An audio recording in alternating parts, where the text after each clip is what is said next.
The Gi Spot. I'd hit that.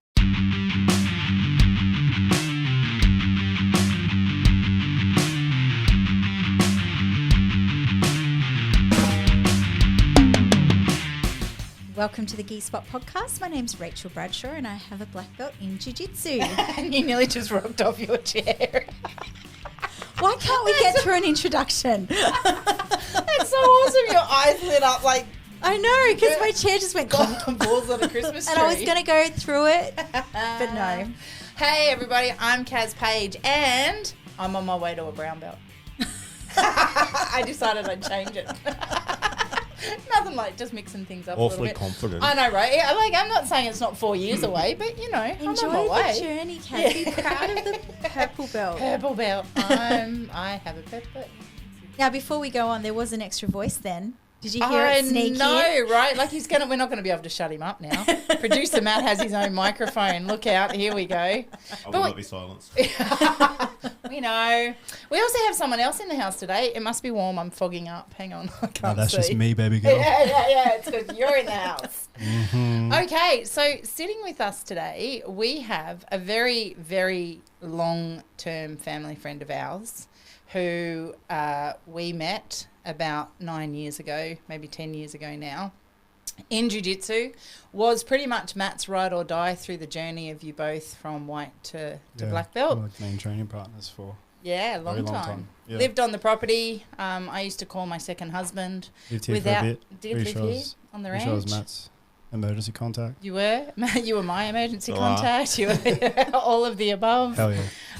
With your lovely family. So without further ado, John McAleer, thank you for joining us here today. Thank you for having me. Welcome. And also, I wanted to add to that, you probably get spoken about, name dropped, like more than any other person on this. J-Mac. Yeah. When you hear me talking about J-Mac, this is the boy. This is the man. And also an OG of the Rat Pack as well. Yeah. So founding member of the Rats. You know, I've spoken about the Rats many an occasion. Definitely one of the founding members. But also, so a black belt in Jiu-Jitsu. Yeah. Yep. I don't know how that happened. But yes, I do. 10 years of dedication. I do own one. You do? Yes. But also a yogi. And do we call that a master yogi or just a yogi? No. So I'm just a yogi like that. I mean, I guess you could go to guru, but those guys usually start cults and do weird stuff, and I'm still trying to work that out. Yeah. I haven't. Trying to work out how to start a cult? That's what I was going to ask. Yeah. We had that episode last week. We defined that this is definitely a cult. Well, yeah. If you guys are interested. Yeah. We can all join up. Yeah. But not only that, you are also a strength and conditioning coach. Yeah. So I've been PTing for about a decade now, maybe 10 or 11 years. Along the way there, I did my yoga teacher training, and I've been teaching yoga maybe 7 or 8 years of that. Mm-hmm. And then I did my flexibility trainer certification maybe 5 years ago. So most of my focus since then has been like, how do I make people more flexible? Yep. Or how do I make people who are too flexible have more stability? So can we just, before we deep dive into all of this, can you just simplify for us the difference between a personal trainer and a strength and conditioning coach? A piece of paper that you could get in a weekend. It's not that much really. So usually we talk about coaching a lot of time, like you're running classes and stuff, and then PTing is like one-on-one. So that's like sort of the difference, to be like, to do the S&C stuff or the flexibility stuff or the everything in the fitness industry is just pieces of paper which get you like points towards your. It's all bullshit. A personal trainer. Still am. Yeah, and yes, but I remember you were living here when you went and did all your studies around. So that's when I did the flexibility stuff. Yeah. Was when I was living here. Was when I was Yeah. I was studying flexibility at that Yep. point. Yeah. So why are those studies not incorporated into the personal training course? Oh, it's just all adding to it. So like Okay. I've got friends who are trainers who specialize in, like prenatal Okay. and postnatal. So like they went like and pursue the pregnancy sort of thing. I know people that are specializing in like menopause and like, or then maybe people that are working with younger people or with seniors or with, so like the fitness industry is just really broad, and a lot of people will sort of find their niche and then run Right. with it. So for So me, this it is kind was of like getting a degree and then doing a master's and a doctorate yeah, on top. yeah, and it's just like PTs are just, there's so fucking many of them. Like Mhm. it is just a pretty chaos industry. So usually if you find your thing, and hopefully you found your thing because it's something you actually care about, not just because you go like, oh, there's a hole in the market right there, but Yeah. find something that you're very passionate about and something Mhm. that usually it's something that you were able to achieve. Like, which for me was like all the pursuits of flexibility is the stuff that got me like back to a pretty healthy body again. So then I just sort of becomes a bit obsessed with it after that. Is it just flexibility or is it mobility? Because that's actually something that's really interesting to me at the moment. I'm glad you asked. Every time we're hanging out and someone asks that question, my wife just rolls her eyes because she's like, fuck, he's going to goes, "The talk next for like an 56 hour minutes." now. Okay, great. Well, there's my question. That's it. You're done. Excellent. Sensational. Over to you, Tom. Yes.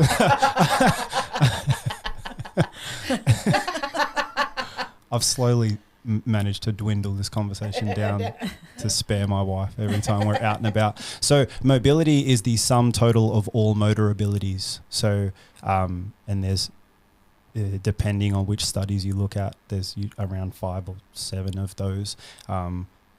So you've got like, it's like your ability to move through 3D space. So strength, flexibility, agility, strength, flexibility, agility. I forget. There's like a handful of coordination. It's not balance. It's like there's like this.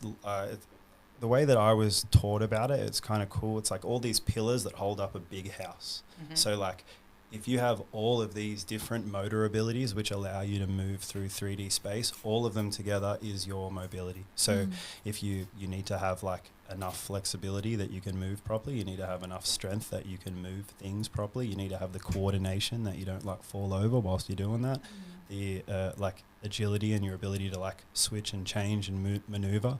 So in social media land, mobility sort of, people have turn that into dynamic active flexibility. Just means like moving through full ranges of motion, and we've started calling that mobility. But like, with strength involved as well, right? Yeah, 'Cause we're yeah. not just sitting there stretching muscles Yeah. out anymore. We're So- sort of yes, in I'm trying so hard to not make this boring. I find this like super interesting, but like Well, I understand that it's fucking boring. no, but like, we're all here to yes. listen to So, this. okay, Go for so- it, yeah. If we fall asleep, you'll know you bored us. If we're still eyes wide open, you're good. Keep going. all right, cool. So flexibility is like broken up into like, there's 4 different types of flexibility. You've got static, active. So that's like Van Damme holding his splits between like, and holding onto some weights. So it's like, it's not moving, but the muscle is lengthened and it is holding load. So you've got static, active. You've got dynamic, active. That's where you're holding load and moving. That's where you see someone like doing those like Cossack squats, like lunging side to side, or like, you know, like your Poliquin split squats, doing like your knees over toes, really long, deep things. That's dynamic, active flexibility. Then you've got static, passive, which is what most of us think flexibility and stretching is where you just sit in a position and stretch, like what you've seen Everybody do. everybody do. Yeah, Yeah, you just sit there and try to touch your toes. Yeah. And then the one that you don't see very often outside of like clinical things is dynamic, passive, and that's where the limb is moving, but it's not under any load, and that would be like someone else stretching you. Oh yeah. Right, so like, and that's when you'd see like the Stretch Lab guys down at down Terrigal Way, and the stuff that maybe your physio or your osteo or who We used to do a lot of that through Taekwondo. Yep, Yeah. So you might have someone helping you out. So like dynamic active flexibility is like displays of dynamic active flexibility is what you're actually seeing on Instagram most of the time. And that's where someone's like, got that, I don't know, they're like holding a kettlebell and they're like moving side to side and they're like, ooh, Look how far. yeah, look at this. Like, don't worry, I was a gymnast for 20 years, but whatever, you can be me in 30 days or some bullshit like this. Yeah, that's what they're talking about. So, yeah. Do you explode in your head when you see that shit on socials? No, because I'm a yogi guru. I fucking rage. But the girls are all heaps hot, so you just got to let them do it. You guys like, well, play on.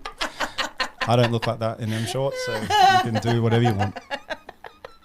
Have you tried them shorts to just make sure? I do look good. Are they the scrunch bum one? The scrunch. No, I'm trying to get the bad boy Valet Tudo shorts. I've been trying to get a pair of those. I heard Kieran Hewitt has a pair, so I need to track him down and get the little Valet Tudos. That little would be booty ones? Yeah.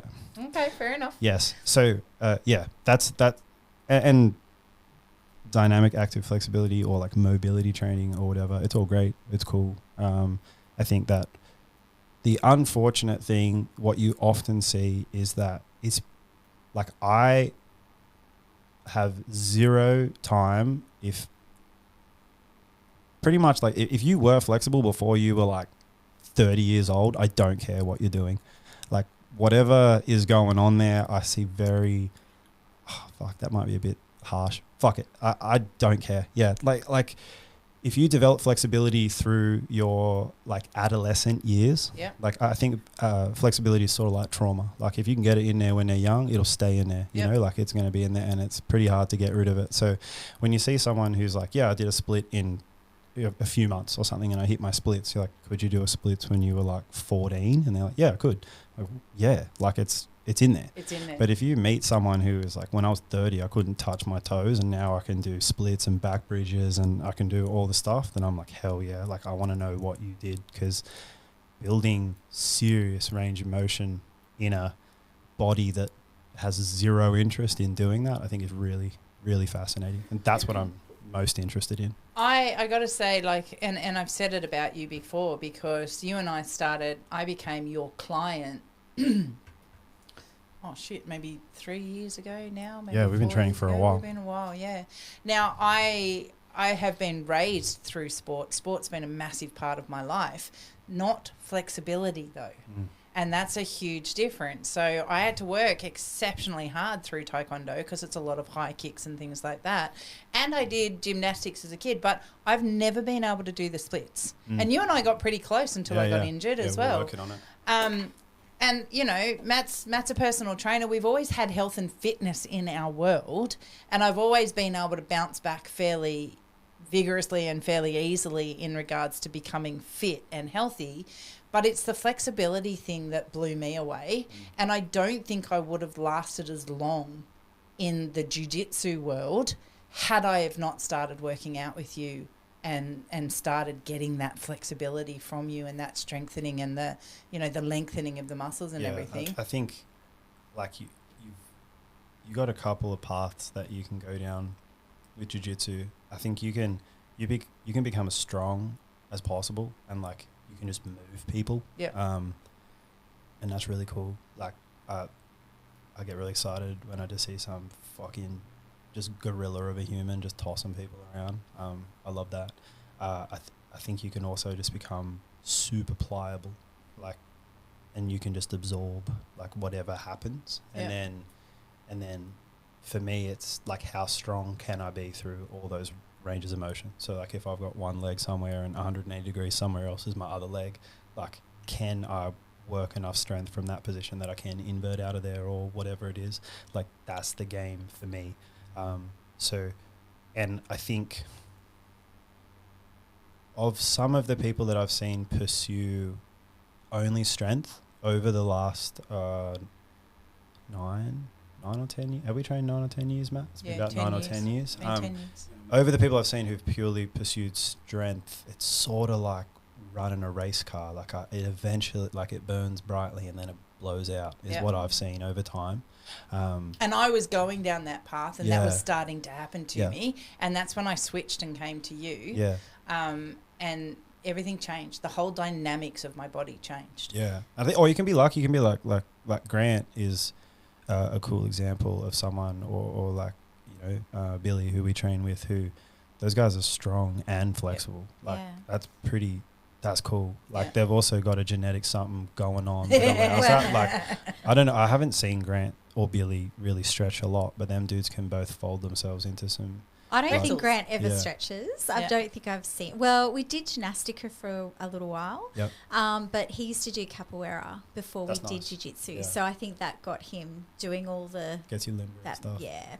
Something I was going to say is one of the things that Grant has said to me about you in rolling is that he's never rolled with someone. He's rolled with all, thousands of people at this point, but people of all different flexibilities and strengths, but he's never rolled with someone that combines the two so beautifully as what you do. Oh. He said even when he's got you fully stretched out in like full splits, you still have power at end of range, and then you can just like bring it back in, and he's never experienced that with someone else before. Gonna make me cry. Aww. And the motherfucker So does it down. with a smile on his face too. I was actually I like being videotaping stretched him. out. I know. By another man. Yeah, not by a girl. Ew. I was video. That's guy time. Your Bros wife only. will be so happy. I was videotaping you the other day with Brian, and you were literally, one half of you was over there and the other half was over there, and you were just laughing. It's like most people, they'd be crying at that point with that kind of split. It's fun. You just, keep going. I got more. That's in a special gallery on Kaz's phone. Yeah, that's right. Yeah, Keeps that In the special vault. moment. That's in my husband number 2 folder. Yeah, I think it makes me laugh. Like it's funny, and the frustration, not the frustration, but I guess it's maybe turned into a little bit of a kink, to be honest. Like when people are like, "Ooh, this you just keep going." Keep going. Like, yeah, You're like prove to you Scarlett. Yeah, how I do. much more. Yeah. I do. Pretzel. Yeah, I Pretzel. went to open mat down at Garage Wollongong. Shout out, they were really lovely people down there, and we're rolling and having a good time. It was me and Reese, and I think Jake went down, and I rolled a few of them, and then they slowly, like 2 or 3 more of their like purple and brown belts and stuff was like, "Oh, can I try it? Can I try it? Can I try it?" Like, You were like the novelty. like I was just a fucking circus trick or something. They're like, "Yeah, do that splits thing. I'll see if I can sweep you." And for me, I get pretty lazy. I'll just stick my foot in like X guard or single leg X, and then just do the splits, and people can't sweep you because I have pretty long legs, so my How leg. tall are you? Like about 6'5", 6'6", 230 kilos. Liar. Really though. I don't know, I'm 6 foot. You're like 6 foot something. Yeah. But you do I'm have kilos ringing west. I'm 185 centimeters tall, 83 kilos. I compete in the 88 butt because fuck them dogs. I don't care. I've been laughed at weigh-ins many times. I've stood on the scale for the 88, and the guy went and laughed at me because I was like in a gi and a hoodie and everything, and I only weighed like 82, 83. They started laughing at me. I was like, fuck you, bro. I won that Told too. you So were little. I don't care. But you do have really long legs. Yeah, that's actually Yeah. why I like competing one division up. Like, it sounds silly, but I have quite long arms and quite long legs and a very skinny body, as Karen always lets me know. And dudes who are 5 to 10 kilos bigger than me, if I put a body lock or a close guard or reverse close guard or something, there's no gaps in my limbs. Right. But people who are the same weight or less than me, I put the body lock and they just like, it sort of looks like just a hula hoop dropping straight over them. So yeah, I actually had more success competing with people slightly bigger than me. Not too big, I don't want that Jaden business interesting. going on, but just like a little bit bigger, and then I put the hands together and it's nice and snug and they fit me just right. So yeah, I like someone about It's like putting on the perfect glove. yeah, about 88 to 91, 92 fits It's your sweet perfectly spot. in my arms. Yeah, Shout out to all those boys out yeah, there. yeah. So if you're For looking all future competition. looking for a dance partner, come Now, hang find me. on. I want to go back. Jesus Christ. I want to go back to the early days, blue belt, purple belt, before you had really got right into the strength and Yeah. So I had none of that conditioning, going on right? at the None of that. start. So How did your jiu-jitsu, because I remember days upon days upon days walking into the gym downstairs and seeing you weight loaded on your back, getting the splits. Like the splits for you was a really huge challenge, right? On that. Yeah. You did suffer on that a lot. I did watch that. Yeah, it was brutal. It was. There's a lot of yelling from the corners of the gym some days. Yeah. So hang on, let's just so I'm on the same page. So you haven't always naturally been a very flexible. So I am black, so I do have athleticism. We have cameras. Oh, what's up? Yeah. Or if you're only listening, that might not make sense. So I do have athleticism beyond your average white person, but I never had flexibility. I ran track, played soccer, and then I was into triathlon and like long distance triathlon all the way up until I was 26. So nothing in there that ever lengthened any muscles. Just all the usual stuff, you know, if you've been cycling and running and sprinting for a long time, like hamstrings tend to be sort of tight, hip flexors a little tight, glutes just fucking all bound up, all the rest of it. And then got into jiu-jitsu and I just pretty much played close guard. I couldn't really figure anything else out. I was so bad.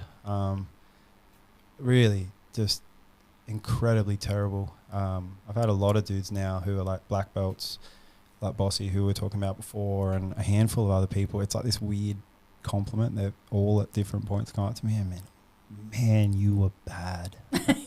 And I was one guy who was teaching classes, and he goes, I use you, and I tell my guys, like, this dude sucked. and look at him now. Like you could, if that guy can do it, you guys can fucking. I was like, thanks. So at what point did that switch flick for you? Where you I need to work on this. Like what happened? My back was broken. So I was just doing a lot of jiu-jitsu, not doing any sort of anything to help it. I got into yoga because. And so I just want to clarify, doing a lot of jiu-jitsu. Yep. That's an understatement. Oh, I train every day. Like every day I was training. I was obsessed. Yep. I was just training. I like instruction. It was like probably my most valued thing I have would be my BJJ Finance account. Like that's where most of my investment. It's where my cash. If I could liquidate that, if I could sell that, there'd be a lot of fucking money. The amount of hours, like even at minimum wage, the amount of hours that I have watched of jiu-jitsu instructionals. I like to watch. That's me. I would like all the guys like coming up through blue and purple especially and into brown belt.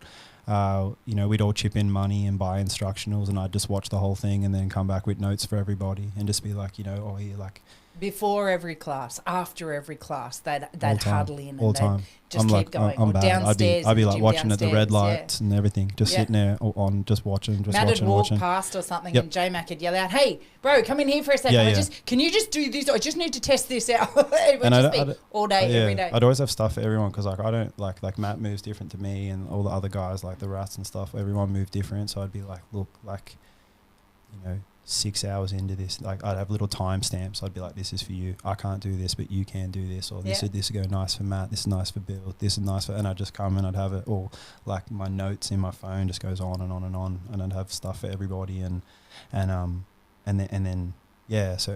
teaching, and that's sort of how I learn. And it was really hard to get it in my brain. So it just took a lot of obsession to sort of get to the point where I've gotten to now. But when did it switch? When did you decide you needed more flexibility? So I had that injury at like an actual broken back? No. It was like blue and purple. I brought my MRI so we can. I don't want to mince up what it was.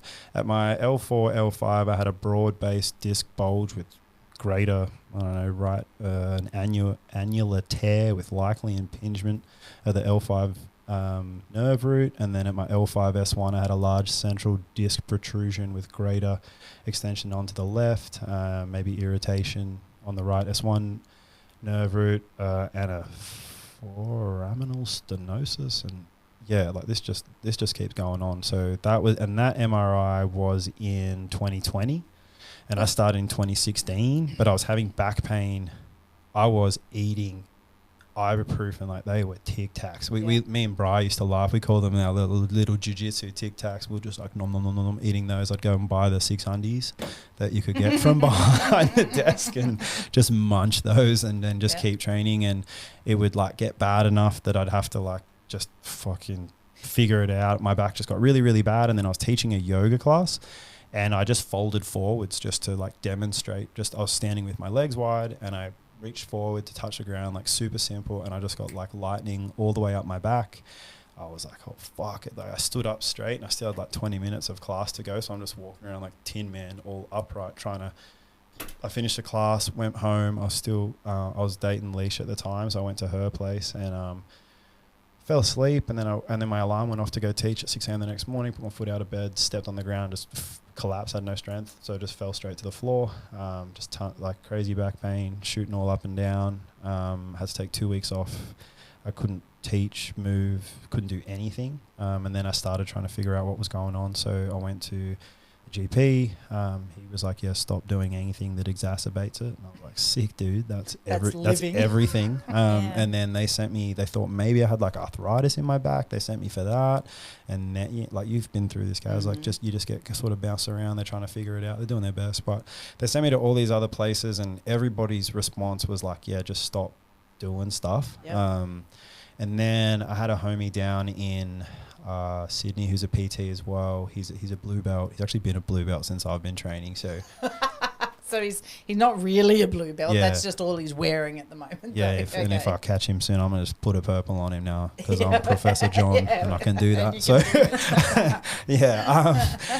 but yeah, my mate Joel was training another friend of mine, Callum, and Cal had the tightest hips I'd ever seen. And then I was just following along online, and then all of a sudden he was deep squatting and he was getting close to his splits and he was moving. And I was like, I know that was a Tin Man, like even more than me. And I was like, what were you doing? And he was like, yo, let me show you the way. And then he sort of like pointed me in the path of these guys who were like seriously training flexibility.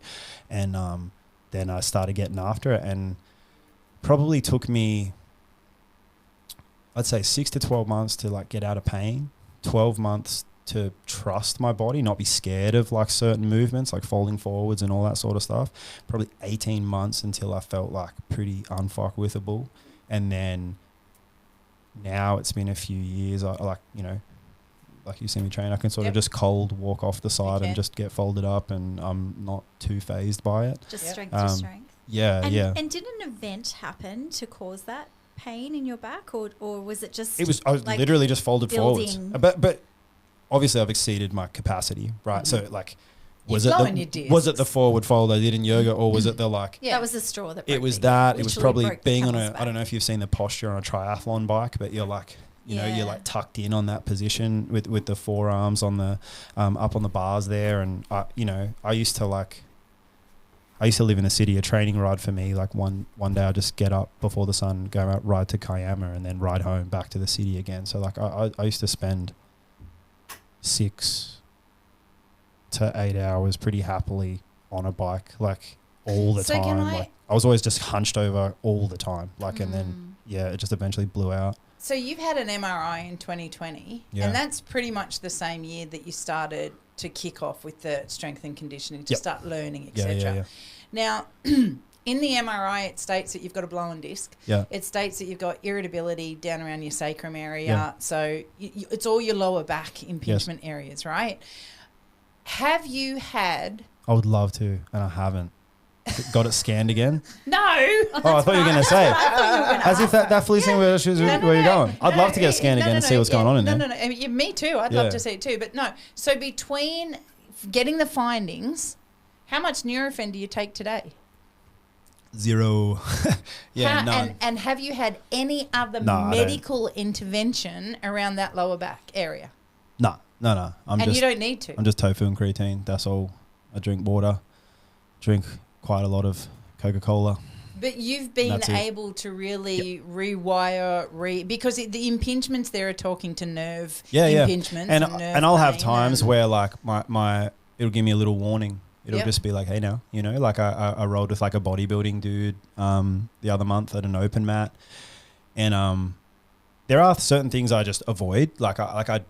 We won't really see me throw up submissions from the bottom, right? Yep. Like I just, I'm not about it. I don't really dig it as a strategy or for my body. I'm just not big about it. And that is sort of sacrilegious because jiu-jitsu, that's what it is, right? It's like triangle armbar choke from the bottom. Like, but I'm saying in that classic, it's like you're in the bad position and then you're subbing someone, you know, like it's that. We're all about the get on top state. So if in just in my mind, you know, it's like someone small triangling some big dude and that's so exciting or whatever. Until they pick them up and throw them into the what is it? Wall. So the thing that went viral recently where he picked the guy up and threw him through the judge's desk. Oh really? Or the point. Did you see that? No, I didn't see that one. Oh, I like that. I'll share that with you. Yeah. It was Bring that up. he just cracked it, and the guy, he stood up with him and just walked over to where they were doing the points and put him through the tables like WWE. I had enough of you. Get away from me. That's sick. He got DQ'd, but it was worth it. Hey guys, sorry for the interruption here. We just wanted to shout out to all our Central Coast and New South Wales listeners. One of our great mates has started a new business, Central Coast Supplements. Damien's a great guy who also happens to be a veteran. And as you guys know, My Broken Productions and Iconic are huge supporters of our veterans and first responders. So we'd love to see you guys get behind this awesome new business. If you're looking for protein supplements, healthy snacks for the kids, or just all-round better health options for the family, check out Damien's website, centralcoastsupplements.com.au. And guys, make sure you remember to use the discount code GISPOT. That's GI space SPOT. GISPOT at the checkout. Now, where were we, Rach? So I, you know, and he, I had a mounted triangle, so like I was following my own rules, and then he was just so strong, he just started bucking, and he went over, and you know, you're just competitive. I didn't want to let the triangle go, so and he sort of like, he didn't slam me, but he like dropped all his body weight heavy to try to pop the triangle open, and I felt my back did that little twinge, and like just that little, the smallest, like I'd say like 5% of what used to happen to it. I'd just get that little sensation. I didn't let go of the triangle. I finished it and hurt my back. I got my back maybe to like a 7 or 8% pain. Fuck that guy. And I'll take the hit if I get the win. Whatever, I get the doves. And this is just training on the mat? Yeah, bro. Right, just victories forever. You know, this is not competition. Trying to train harder, not smarter. So that, I put that on my smooth comp record. I got another win at the open mat. And the rest of that day, my back's just like that little bit tender, and I just keep doing my work, my normal stuff that I'd be doing, just strengthening and lengthening everything. And the next day, it's like a little bit tender, and then I'm just back to normal. So like, you know, someone who's got 20 kilos on me, just like power bombing onto my back, can still annoy it. But that happens next to like hardly ever. And really, like, it's because I was being too competitive. Like I should have just not gone into that. Like I wouldn't even recommend someone with a healthy back letting someone do that to you, you know? So getting all stacked up and everything. So I can still, my theory is that I have just put enough muscle and then like lengthened everything with enough tension so that in any direction that I start moving, no pressure is getting put on that injury that's still there. Like I doubt that it's like healed or it doesn't exist anymore. But if you got a bulge disc in the lower back, and every time you bend forward, your hamstrings are yanking, and every time you try to externally rotate, you know, you're throwing a high pummel or a lasso in the gi, and then your glutes are yanking on it, and then you try to invert, and all of your like erector spine is super tight, and every time you move, you're sort of just applying pressure to this area. But if you can just loosen, I think about it like, you know, like taking all the tension off a trampoline, just like spread it all back out. Like, and so there's no pressure on that one spot, you know, like if you had a little tear in your trampoline and you jammed all the springs to that side, and then it would just keep making it worse. But if you just settle it out, and you could probably spread the love. You could probably get a fair bit of time out of that trampoline before it goes all the way. That's how I see it. So I was with you the other day for a session, and you changed the leg curl mechanism in one of the exercises we were doing. Talk us through and just touch for me as well on the importance of lengthening the muscles. What does that actually mean? And why is that so important? So what we were doing in your session is we would often do hamstring curls before we would start doing like weighted, what would basically look like a forward fold, but with heavy weight pulling you further into that position. Often with too much stretching and not enough strengthening of the tissues, you can start to get irritations, either at the hip or distal down at the knee. I've seen, usually it's closer to the hip though, proximal hamstring tendinopathy. You can get a bit of that going on, or they call it yoga butt. Just a lot of yogis have it because they just only stretch and they never strengthen their hamstrings, and they end up with this weird it almost feels like you got this numbing, tingly sensation when you're just sitting, and it gets really annoying. Like you got to keep moving in your seat, and it just sort of hurts a little bit when you get started. And once you're warm, you don't feel anything, and then it goes away, and then they don't even know that it's something you can feel. I've met people like, oh, I've had that for like 10 years, and you're like, yeah, you can fix it in like 3 to 6 months. And they're like, oh, I thought that was just what it is, you know.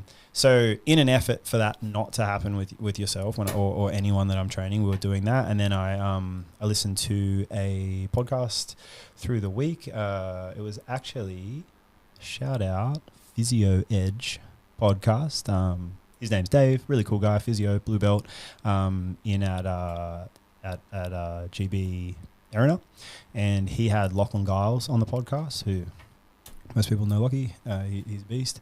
And then it rolled to the next podcast, and they were talking about flexibility, and I was like, cool, that's my shit. So I'll keep listening. And he was talking about some studies that they had seen recently where eccentrically loading the muscle had, and that means like the lengthening phase. So if we think of a bicep curl, for example, when your hand is coming towards your shoulder, that would be concentric motion, like you're shortening the bicep as it's coming towards you.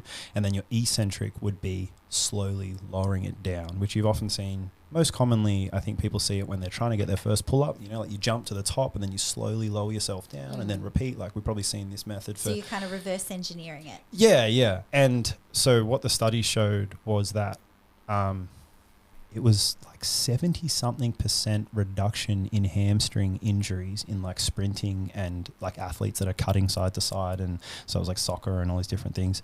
Then it also increased their strength, and then it also increased their flexibility, which was really cool. So, and that was in that study, they were avoiding the concentric bit of it altogether. So what I was doing with Kaz to try to recreate this for us in the gym was having her on my hamstring curl machine, like prone. So she's laying on her belly, and then I would lift the weight all the way to the top, and then I would let it go, and I would make her fight against that all the way down to the bottom, and then I would lift it back to the top. So we're avoiding the concentric phase because our objective is to get Kaz's hamstrings a little more flexible. With the reason why we're trying to get her hamstrings more flexible is so that she can be more comfortable whilst doing jiu-jitsu. I don't think everyone just needs to be more flexible for any reason. But if you are doing jiu-jitsu in most positions except half guard, really, and even in some variations of half guard, depending on what goes on, you'd still like to be able to fold yourself in half. But if you're doing this sport and you're not able to lay on your back, bring your knees to your shoulders, take your toes to the floor above you, and then still be able to get your head off the mat comfortably, right? So imagine like sitting in a forward fold, reaching and touch your toes, flip that upside down, right? Can you do that position and still be able to get your head off the mat? Which, if you can do that, it means that you can invert without putting pressure on your neck.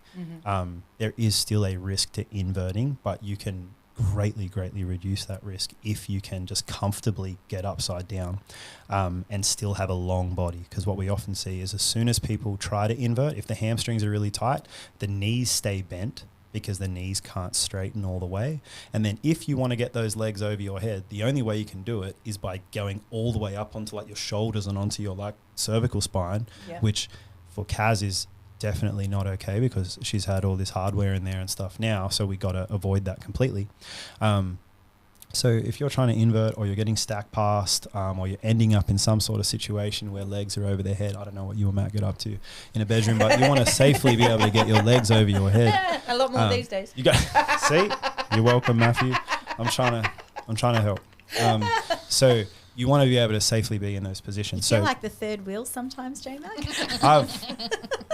I have been. Let's not go there. I've gotten thank yous from people's partners multiple times. Flexibility is a fun place to go. And I feel like I'm doing my part for the community. Yeah, so it's good. But social justice.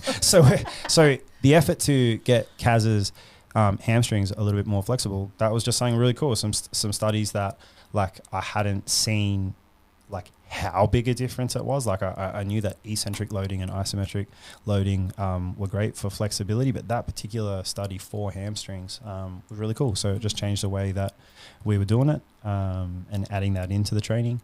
And we'd like to see over the next few months how that goes, especially You're the guinea pig. yeah. Love Sometimes I wonder how much I think I'm a guinea pig to a few things. Yeah. Let's try this. Let's see. I walk in, he goes, I made something on the weekend. Yeah. We're going to try I built it. this. Let's stick you in it.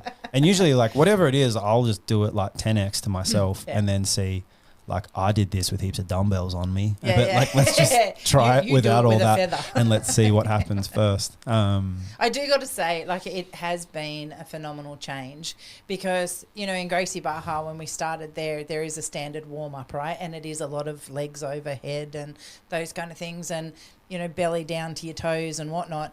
And when I first started, and I've talked about how big I was as well, which was another factor, an inhibiting factor for me.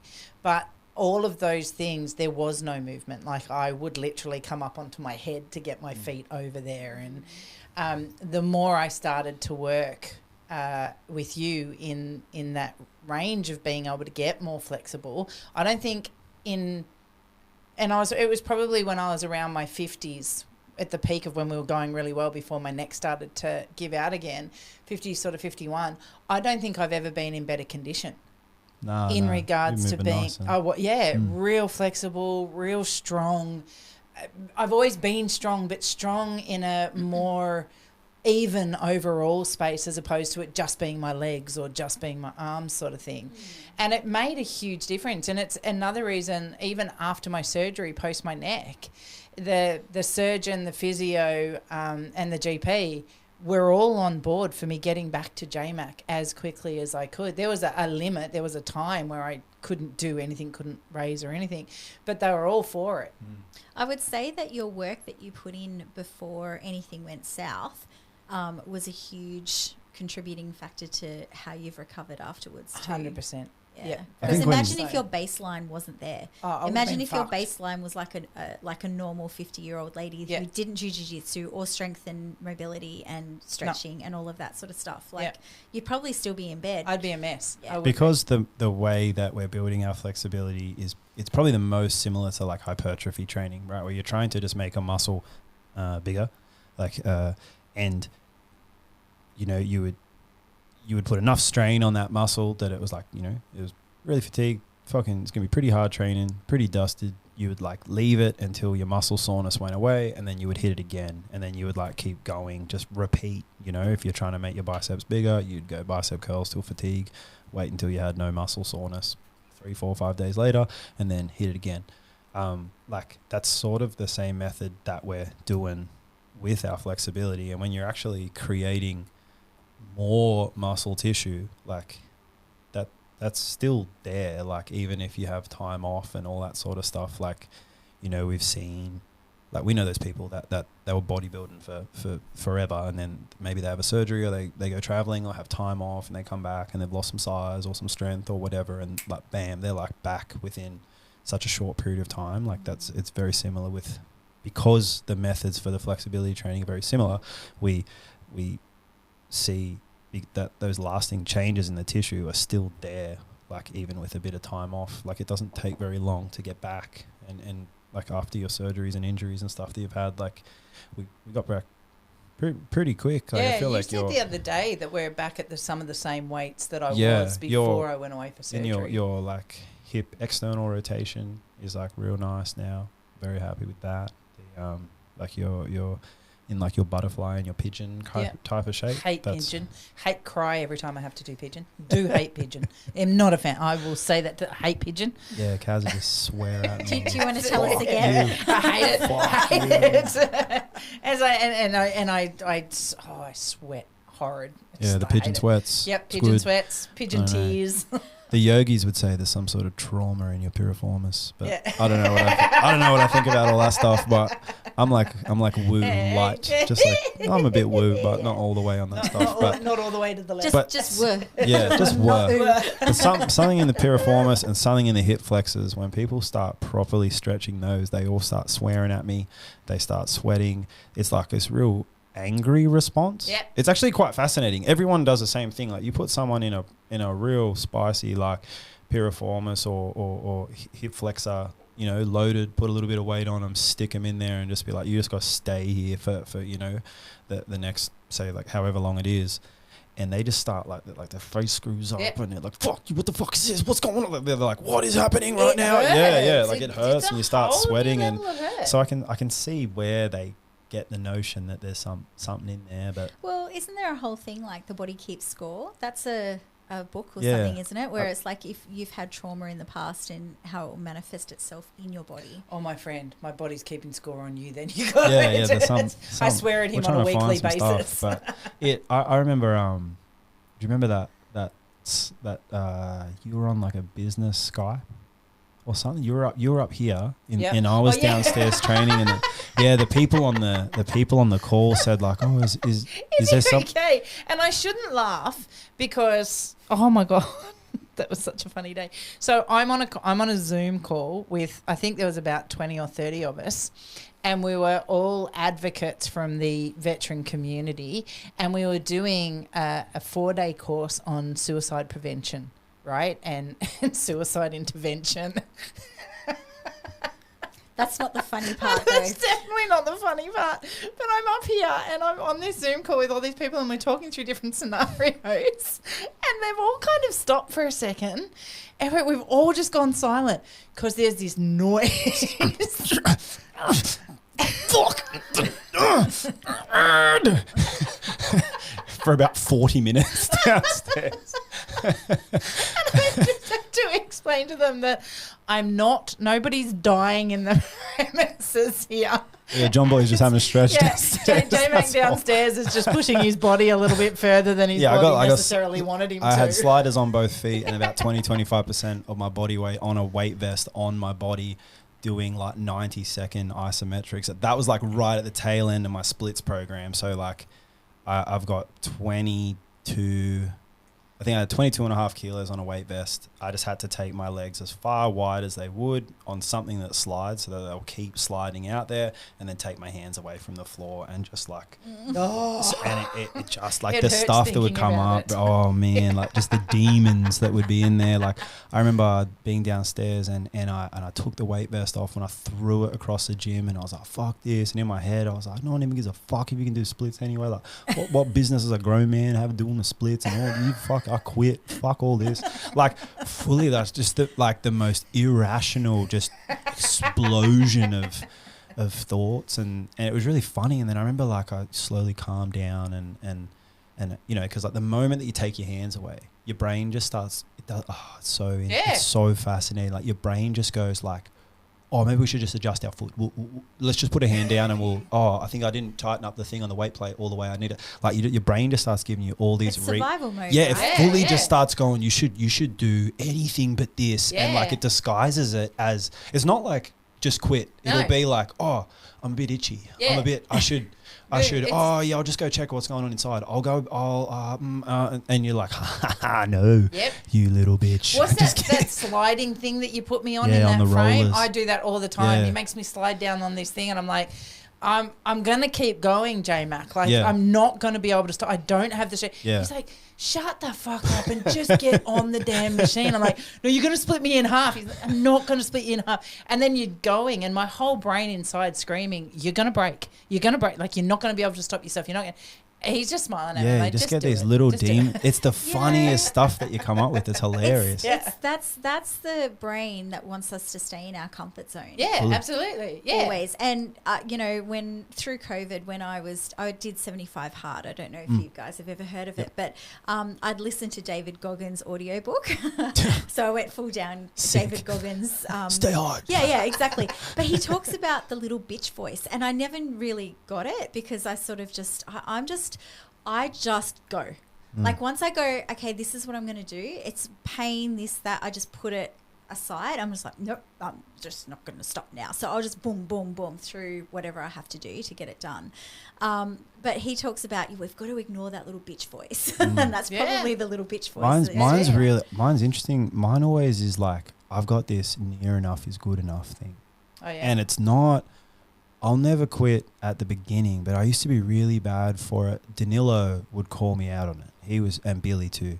If I got into the finals, I'd just stop caring. I'd be like, silver medal's pretty cool. Like, yep. Because and all the way up to that, the whole way through the bracket, I'd be like, if you lose, everyone you know hates you. Everyone fucking hates you. None of your students want to learn from you anymore. Billy and Jack and Danny and all them guys who put time into you, they've wasted all their time. You're an embarrassment to them. You're like, it just goes and goes and goes, and it's like, oh fuck, okay. You know, you're like throwing up in the bathroom to go win like a $2 medal that no one cares about. But $1.36 we found out. $1.36. Fuck. I gotta change my home insurance. Just drop the value a little bit. And I was just fuck. And then as soon as I got into the silver medal, I'd just go, oh well, like this is good enough. This will do. And and something in my head I remember it took ages to figure it out. And I remember I looked at Danny once. We were in the little bullpen thing. I was like, I think I actually want it today. Like I want to win. I don't want to go home with a silver today. And he was like, good. And then like, we'll fucking do it. You know, like, but yeah, when I'd almost touched the splits down, or when I'd almost won something, my brain's just like. Matt calls it the 95%. He reckons I get to 95% and then I panic. If we're doing big things, he's like, Kaz gets to the 95% point and then she freaks and either pulls away or I push her through. Yeah, okay. Yeah, I just go like pretty close and go, oh, fuck it. Like, that'll do. Whereas in my head, I'm like, you've done all the hard work. The last 5% is like... It's really strange. Anything sport-oriented through my upbringing, I wanted gold. I wanted the win. Always chase the win. Work-related, chase the win. Always wanted the big wins in the projects, whatever we were doing. Anything else, though, outside of life, buying properties, doing whatever, etc., I get to 95%. Yeah, mine was only stuff where, like, other people's opinion came into it. Like, when I was doing endurance sports, I didn't, like, if my Garmin fucked out and it said I'd only run, like, 42.1 kilometres or something like that, I'd go back, I'd get out the car and go keep going till I hit the 42.2, like, because I wanted it to beep and go, yeah, that's a marathon, you know?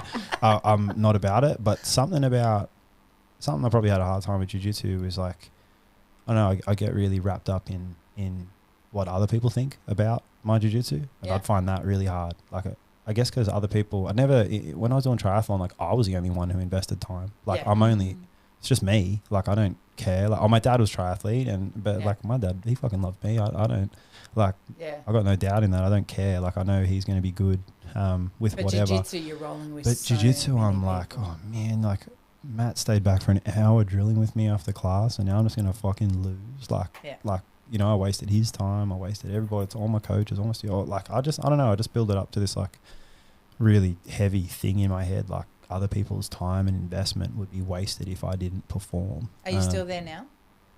A little bit. A little bit. Like, when he's got a mounted triangle on some powerlifter and well, no, Matt, you're not on. What did you say? Jeez, you better not waste all my help, J-Mac. The first black belt comp I did a little bit because I was like, fuck, Danny gave me a black belt. Don't embarrass a cunt. Like, that was pretty heavy, you know. That is so interesting because, like, the black belts that I've spoken to, and for myself as well, that because every other belt you're kind of boxed in, right? So you kind of fit into this, like, I'm not a white belt, but I'm not a purple belt. So you're in that box of blue belt, say. But black belt is so huge. Like, you have got everything from someone who's just gotten their black belt to they've been a black belt since they were like 20 and they're 40 now. They've had a black belt for 20 years. Like that, it's so big and vastly different, the level of skill that happens in black belt range. So it's really interesting that that's what put extra pressure on you. Yeah, I don't know. I got a big reverence for the time and the what's spent there, and like Grant always pulls me up because I always bow before I get on the mat, and like I ain't stopping. Like I'm bowing to like the last 9-10 years of my life and everything that came before that, and the decades before that into my coach and his coaches, and to all the stuff that happened to like bring me to this thing that I love. Like that's what I'm bound. I'm not bound to like a dude on the wall or something. Like I'm sort of the same as like when I go into a yoga studio, I take my shoes off. Like It's just a respect factor. I'm putting respect on where I am. Yeah. Like that. Yeah. That's sort of And how that's fair. that's how I see it. And Yeah. and so something in that to like the same person that give Billy a black belt or gave Lucas Cannard a brown belt. Do you know what I mean? Gave me a black belt. Like fuck, you know. Like he didn't give it to you though. That's You crazy. earned it. No, but I'm just saying. I'm Yeah, just I saying like that's not a Yeah. like I respect that man. You don't And take it lightly. so like I just and if I go to open mats or I go whatever, like I'm usually just giggling and playing all the time. But I guess like something in I don't know in tournaments, it did go away for a little bit. Like remember when we were competing like heaps? Yeah, I remember those days, and you very much were isolated. Yeah. When we would go to comps, you would just be like headphones on in your corner. Everyone knew to stay away from you, just let you be going through the motions, and you would put a lot of pressure on yourself. Yeah, especially in once I started regards to coaching that. like the fundies and stuff, because all the white and blue belts would come and they're all Yeah. watching you and they're all like And there is a lot. I mean, I said it on the episode the other day when we were doing the collab. I'm comfortable now in my space as a purple belt and going to open mats or whatever. But if you put me into a competition, everything would go back to square one, reset, and my anxiety would go through the roof again. I want to ask in regards to, obviously around purple belt, you've found this way into strengthening and conditioning the muscles of the body. If you hadn't have gone down that path, if you hadn't have gone into so much focus, like even staying as a PT and a yogi, doing the yoga, but not really focusing on this strength and conditioning side of it, where do you think your jiu-jitsu would be today? How much of an impact do you think that has had on your jiu-jitsu? fuck, I guess I'd just be rocking deep half, I guess. Like I wouldn't have quit jiu-jitsu, but like I wouldn't be able to move like I wouldn't be doing anything else. I'd just be playing half guard and cruising, which is an honourable place to be. Like I'm not dissing the half guard, but I just wouldn't be able to do anything that I can do now. I wouldn't have quit because I don't like the thing about jiu-jitsu that made it exciting was that like, I remember when I started, someone was like, oh, it'll take 10 years before you really know like what you're doing. I was like, cool. That's like coming from endurance sports, like ultra distance stuff was cool. Like, these dudes are running through the desert. These dudes are running cross continent. These dudes are like, I've done some little just solo. Like I rode my bike from Tokyo to Osaka. I rode my bike from Wellington to Auckland. I rode like just little things like just little missions. Just little things. Like the mission was like Wellington to Auckland, Jesus. Yeah. Just stuff like that was really exciting to me. Like anything that was like a long journey. Was just like, oh, cool. Like, that's not scary to me. That's just like I could have told you first class, I'm going to get a black belt. Not like I'm going to be good or something, but just like, oh, you just keep doing this for a decade? Yeah, I can do that. Yeah. Like, I can just keep showing up. I can sustain that, like the energy. And I'm probably more obsessed than I was when I started with jiu-jitsu now. So, but yeah, I wouldn't have stopped training, but I wouldn't, I would just be laying on my side in a half cashew shape. Just moving like a 65-year-old dude at like 35. Your clientele base that you've got, obviously not everybody does jiu-jitsu that you work with, but what's the age range of people? And I know a really good friend of ours combined is one of your clients who has multiple sclerosis as well. Talk me through this kind of work. It really is for everybody, isn't it? Yeah. So like my youngest client is 22, 21, 22, and she came to me because every time she would take her arm above her shoulder height, it would dislocate. So like just so flexible that things just pop out. And I got, like another girl in her mid-20s, same, like just crazy flexible, but like wanted to do like a fun run, like a 5 or 10K, and her hip popped out just jogging across the road and like stuff like that. Like everybody sort of looks at people that are really flexible and go, oh, must be nice. Like I'm jealous and that. Like from what I've seen, like hypermobility can be pretty fucked. Like it's not a great thing. Like functional flexibility, that's what I call like flexibility you can actually do something with. Like that's not a science term, that's just my own term, but like functional flexibility is great, but just having crazy joints that are just lax, like that's just as bad as being a tin man, if not worse in some ways. So I got people all the way through to there to like I got a bunch of people in their 50s, one or two clients in their 60s, and probably most of my clients are in their 30s and 40s, and most people have it was surprising, like I because I made myself a lot more flexible, like, you know, I was in my 30s and went from not flexible to like sitting in a split, and people were like, how'd you do that? I'd like to do that too. But the most interesting thing was more than half my clients, it's an instability is why they've come to see me. They're too flexible. Like I just became I became like you aged out of dancing and now I'm rehabbing you, dude. Like I don't know how that happened. I don't know if it's because maybe like on my like social media I'd be like doing a split and then lifting weights and then stuff, and maybe I train a lot of people who've never been in a gym before, like that's very common for me. Most of my clients, I'm the first time they've touched weights in their life, and I think because what I was doing sort of looked like stuff they knew and then had some weights in it, I think they kind of go like, oh okay, I remember that sort of stuff from dancing and from gymnastics. Because otherwise they never would have walked into a gym, just right? someone just meathead and just clanging and banging was like they're like, no fucking way, like I'm not doing that. And I thought it'd be really weird when I opened my own gym, like, and converted my garage and stuff into what I have now. I thought people would find that weird, but most of my clients have all said the same thing. Like I would have never gone to a gym, like, because I knew it was just a dude here who was like similar to me, and my friend said he was pretty chill, and that environment is the only reason they ever came to lift weights. And I've had a bunch of clients now who don't train with me anymore and just went and got a gym membership and just keep doing all the stuff I taught them and come and see me every now and then if they get stuck somewhere. But otherwise, like, they're just little gym rats now, and that's sick. So I But it's not like I don't come to you for the session and just walk in and lift weights. No.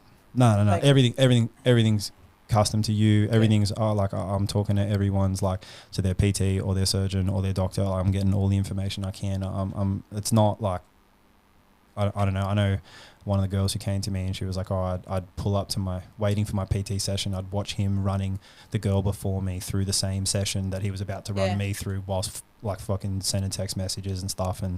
And he charged me twice what you charged me. So no, I don't do that. Everyone I train is all custom, everything tailored exactly to whatever they got going on, you know. So even to the point where I will say, if I walk into you for one of our sessions and I've got a niggling or I've got something or I've hurt something, in the days leading up to it, you will pivot on the spot.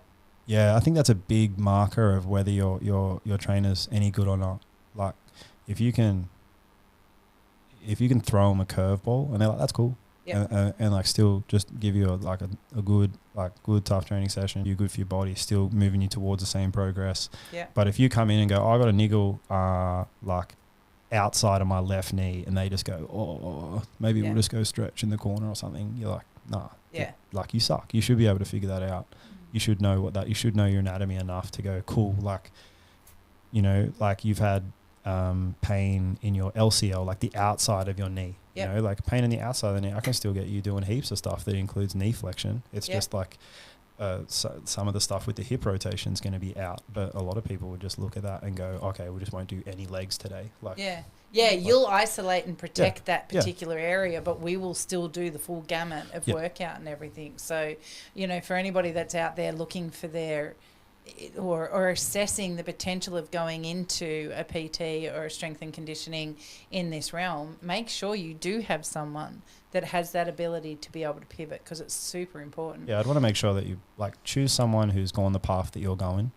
Do you know what I mean? Like if break that down, because a lot of people won't know, and I really want, you know, for people that are listening that are just training in jiu-jitsu and don't do anything else. Yeah, okay.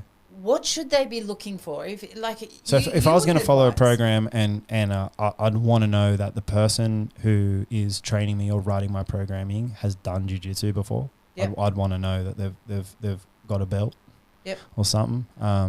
Because I see a lot of people, like, it's very, very common. A lot of people in jiu-jitsu are following like a powerlifting strength coach and they're writing all their programming, and I see these guys get really, really strong. Yeah. And then get injuries because the positions that we're in jiu-jitsu are not like if you watch a javelin thrower work out, it looks pretty fucking weird. They do some weird movements like throwing athletes. It's so strange, all the weird like spinal extension and crazy heavy things over their head that they're just catapulting around the room. And if you watch like Olympic lifters, you'd say all their form's wrong because they do like, you know, they're doing a lat pull down. It looks like they're swinging the whole machine all around the place. But then you ask them why you're doing that, and they're like, oh, well, because in our sport, like we're trying to generate a whole bunch of force using our whole body dynamically. We're not trying to just isolate just our lats. So we do the lat pull down different.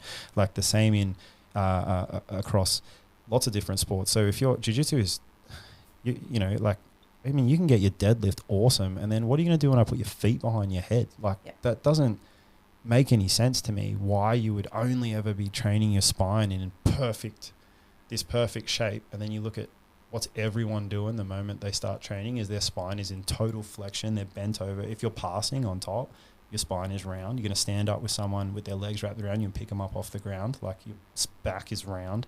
You're going to try to guard recover, like you're going to bring your knee to your shoulder. You're going to bring your, like if I want to stop you getting chest to chest on me, right? I don't want to. I'm not going to let you do it. I don't want. I know you never let me I'm do not that. interested. You can fuck off. I'm not going to let you do this. But a lot of the way that I'm doing that is I just put my shin between my chest and your chest. Yep. If my leg is between you and me, like you're not going to put your chest, like you're not going to get the connection that you want, and you're not going to get you know your little happy spot, and fuck you. So, but if you're Rach is loving this at the moment. Yeah, I'm getting some tips. Yeah, if you want to do that and you got no flexibility come from the hip, the only way you can do that is pop your knee. Like that's the only other way that you can force your like you can bend or you can break. Like that, it's a pretty cliche thing to say, but that's the only thing that can happen. So, like, there's a lot of stuff that if I had to build a perfect jiu-jitsu athlete, you know, like I would like from your gym, I'd probably put like Meg's lower half on Jaden's top half. You know what I mean? I want a gymnast's, a female gymnast legs and just an ape from the waist up. I think you want to be strong as fuck in your arms and in your back. Like your ability to pull and squeeze should just be like so threatening that like when you put your hands together, people's eyeballs like just bulging out of their head like that. That's how that should feel. And then when they get down to your legs, it's like, why is your foot there? Why is your It's like water. Yeah.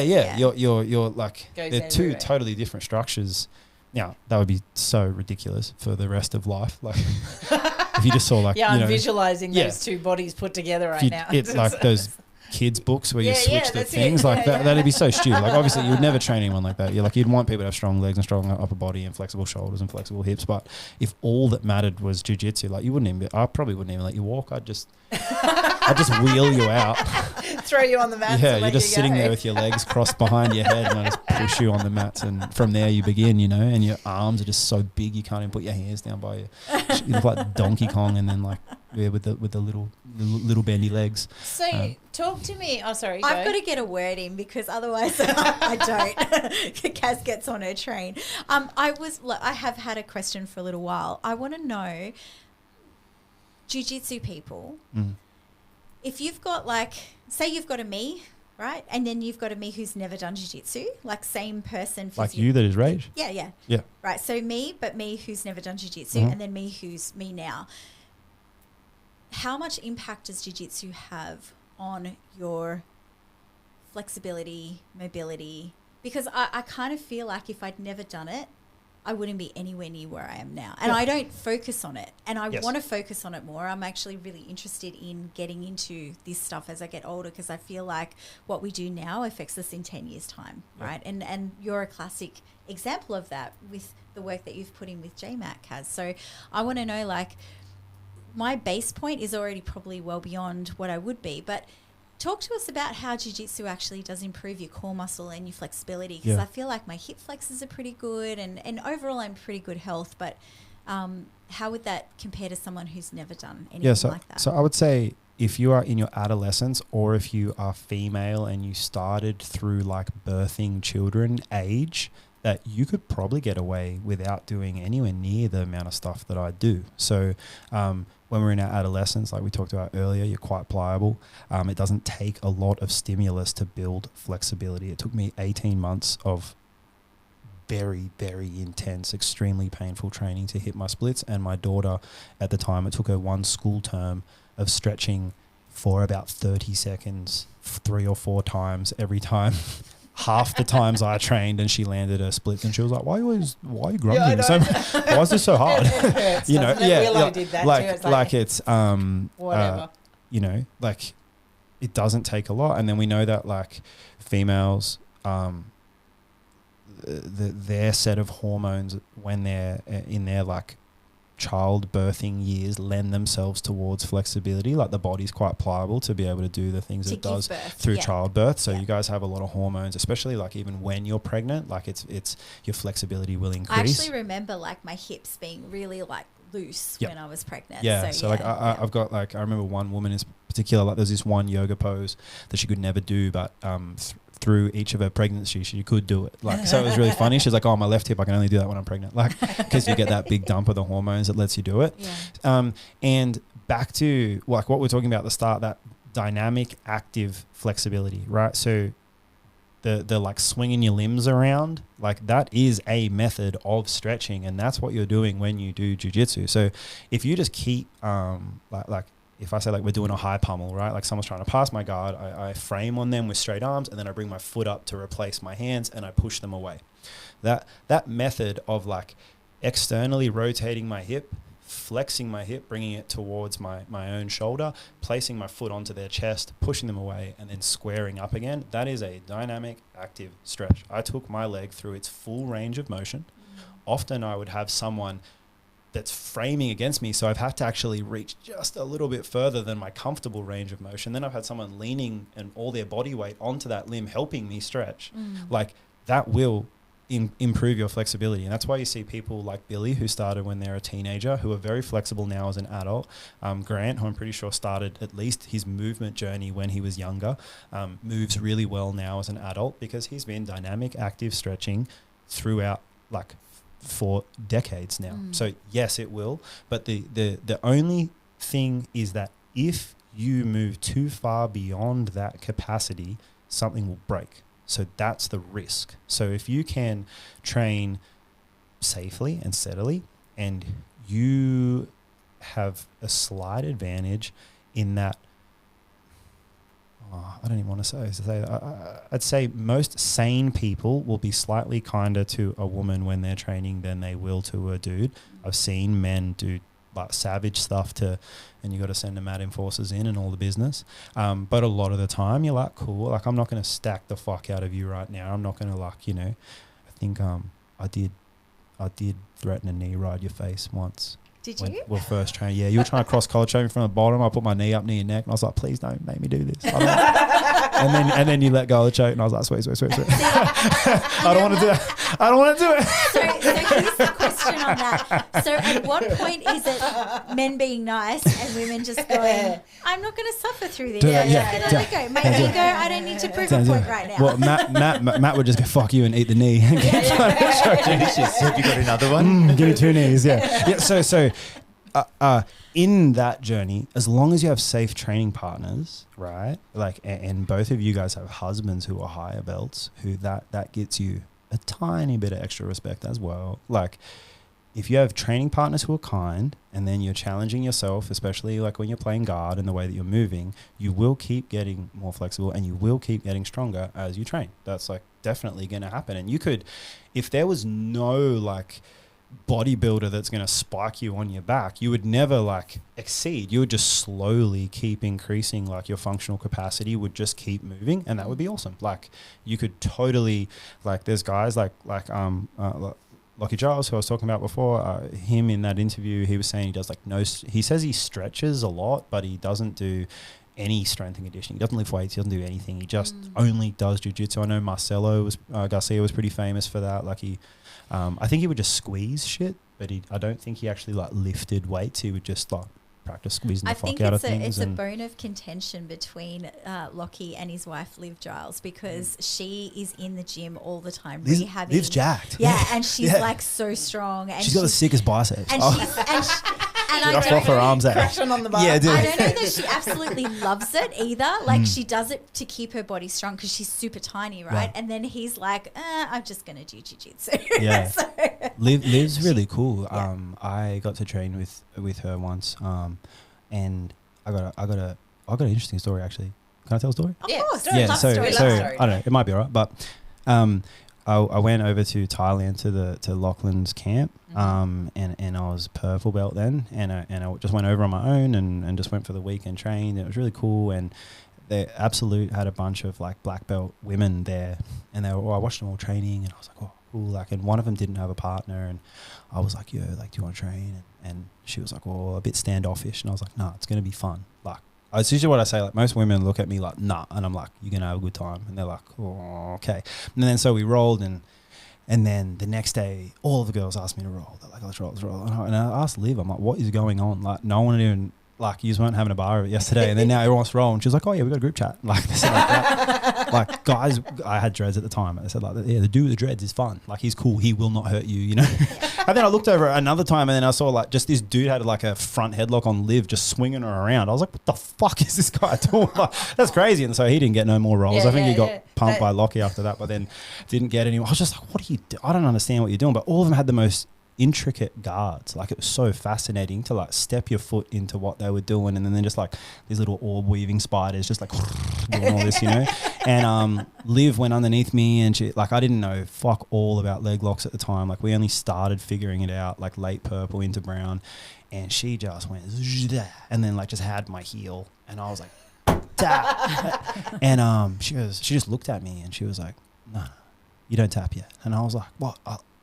I don't know. I don't know what I'm doing. Like, I don't want to get hurt or nothing. And she was just like, you don't need to tap yet. Like, she's like, I'll tell you when to tap. And I was like, oh, I bet. All right, cool. So then we just keep rolling. We're rolling. Then she gets my foot again. I'm like, oh, I think I'm sweet. She's like, you should tap now. And I was like, okay, tap, sweet.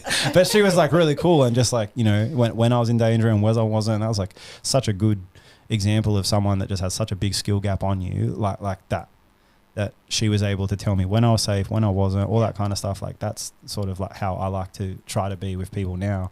And that was really cool. But yeah, that was something I never would have got even that experience if I had just like jumped on her head or something, like to try to, I don't know what people that come before us who act as wonderful mentors in that way, that then allow us to go, oh, that's what I want to be when I'm there. And then we can give back to the people who are coming up under us, isn't it? It's, you know, it's incredible. Had she gotten you and like smashed you or whatever, you wouldn't have had that experience, and you would have or had, just not had like, I don't know, like what you don't really need to train with someone who's like 30 kilos bigger than you or something. Like, why would you even? She could have just been like, no, dude, like, I don't You want to do are a that. phenomenal role with people. I'm fun. You Maybe are- Brian's you are more fun than fun. me, but besides that, I think I'm the funnest. You are fun. You know, our kids started at a very, very young age. And you're a phenomenal kids coach. You're awesome with the kids. I think it's just being silly the whole time. Yeah, but they also learnt from you too. Yeah. Like our kids know jiu-jitsu because you were their coach in their very formative years, coming up through the ranks doing that. But you're also fun for me. Like, I had the rats in my first few years. I had the rats to protect me, and I've said this a bunch of times. And you were always one of my go-tos to, hey, can I roll with you? Because I knew it would be fun. I knew you wouldn't let me get away with anything, but I also knew that you would let me extend on my knowledge. You would let me at least try. You wouldn't just shut shit down immediately. And I think because I'm always like, I'm trying so many different things as well. Like, I'm very fascinated with all different shapes, and I'm always trying some weird thing. So like, I'm not like, if we're competing, like, yeah, I'll just try to score as many points on you as I could and be really, really safe. But then the rest of the time, I'm just like, oh, I saw this cool thing on YouTube. Like, I'm gonna try. Let me try this, and I'm trying to figure something out. And zoomy and fun. yeah, and just so and fast. keep it moving around. Yeah, and, you do and keep moving. My head would just spin like this. keep it on the spins. Can and you just sit still for a second? But Kaz does give you full credit for so many different well, things. but it's BJ so has, like so. and I how think you are well loved. thank you. The love is reciprocated. But like, if it was someone who was really they love to go really fast. I try to make them go as slow as I could. So Yeah. like I just do the opposite. Like you like it to slow and grind. Yeah. So I just try to go as fast as I You could. could, yeah. Try to give you a fucking heart attack. Yeah, like, and 'cause I'd swear at him a lot. make for it different. fuck's sake. Yeah, make it fun. But yeah, your original question is like, yes, your body would totally adapt to the shapes and the positions of jiu-jitsu. It's just as long as you, like, you know, like when we go to the gym and you know, if we're bench pressing and you bench pressing like 40 kilos one week, and then if I just put 80 kilos on the next week, I'd die. you're going to hurt your shoulder. Yeah. But if the next week we came in and I just put like 42.5 kilos on, and then for a few weeks we chipped at that, and then we went 45. So I think that if you have safe training partners, yes, it could totally happen. And like there is a bit of a, it depends what kind of people, because we've had people over the years at some of the times we've been training, and some dudes would just be like, I'm like it was gi worlds against like one of the middle-aged women who were training, and you'd be like, what are you doing, bro? Or like one of the young teens or the smaller fellas or something like that. Like that's a very strange I don't know what that is. It's bully behaviour, I reckon. But do you think they know? No, I really I don't think they know. I think they are obnoxiously oblivious. Yeah, I reckon there's some people that do not They understand just what don't get it. what that even feels like. It's just or- like, oh, here's someone I can probably beat. yeah, Yeah. or you're just so fixated in your head, like me that time when I hurt my back that little bit. Like I'm just, I just want to win. I just want to fucking win. Like you know, and for Yeah, I me, don't like, think they're registering the opponent yeah, at all. I only really get in that mode like if there's someone really similar in like weight, age, ability, skills, thing, everything to me, and I come across them like let's go, let's do it. You know, I came to jiu-jitsu later in life, so I'd finished having kids. But I have had a very sporty background, so my muscle memory in that regard is still very much there. But I do have to say that whilst I probably would have got better physically, fitter, just doing jiu-jitsu, I think what I got a lot faster. Yep. Because I was training with you and working out with you. We started doing yoga. Yeah. Yoga's not my thing. Yeah. And then we transitioned into. I was still learning as well. Yeah. I was still trying to. I sort of topped out with my like range in yoga, and I was like, all right, I sort of plateaued for a while. Like now, what do I do? Yeah. And that was when I started adding the weights and all that stuff that allowed me to like sort of bust the plateaus and keep moving into some like some serious range after that. I think that you could greatly speed up the process if you're doing extra stuff. But it's just the same as like if you never watched any instructionals, would you get better? Yep. If you never lifted weights ever, would you get sort of stronger? Yeah. Like you're doing a lot of pulling, you know, every time you arm drag someone, every time you like, you know, wrestle up on something, like you are strength training. Well, you're moving the body, right? Yeah, You're like still moving the muscles. You and would engaging the definitely, muscles. you would, but I think that I hate the term bulletproof. I wish that term would fuck off, because you're not bulletproof. No. That's really No, dumb. I'm a testament to that. Yeah, you're not. And like, what the fuck is with being in the gym means you're somehow a warrior or something? Like, can you not do that? That's just shits me to tears. You know, you're bulletproof, you're this, and it's like big inspirational everything. You're a warrior lion thing. Like, fucking go die, bro. I hate that shit. You're not. Like, it's an air-conditioned room. Like, With just be a humble lion. The most humble lion. You are not. You're not doing it tough right now. Bro. The air conditioning is on, dude. If the air conditioning is on, you are not doing anything tough. Like, no, sir. Sorry.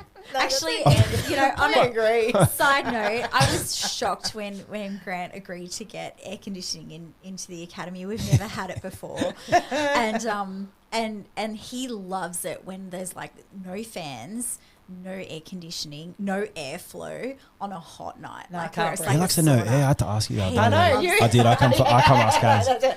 Yeah. was- Hey, are you close enough with the bosses to get this roller door lifted up?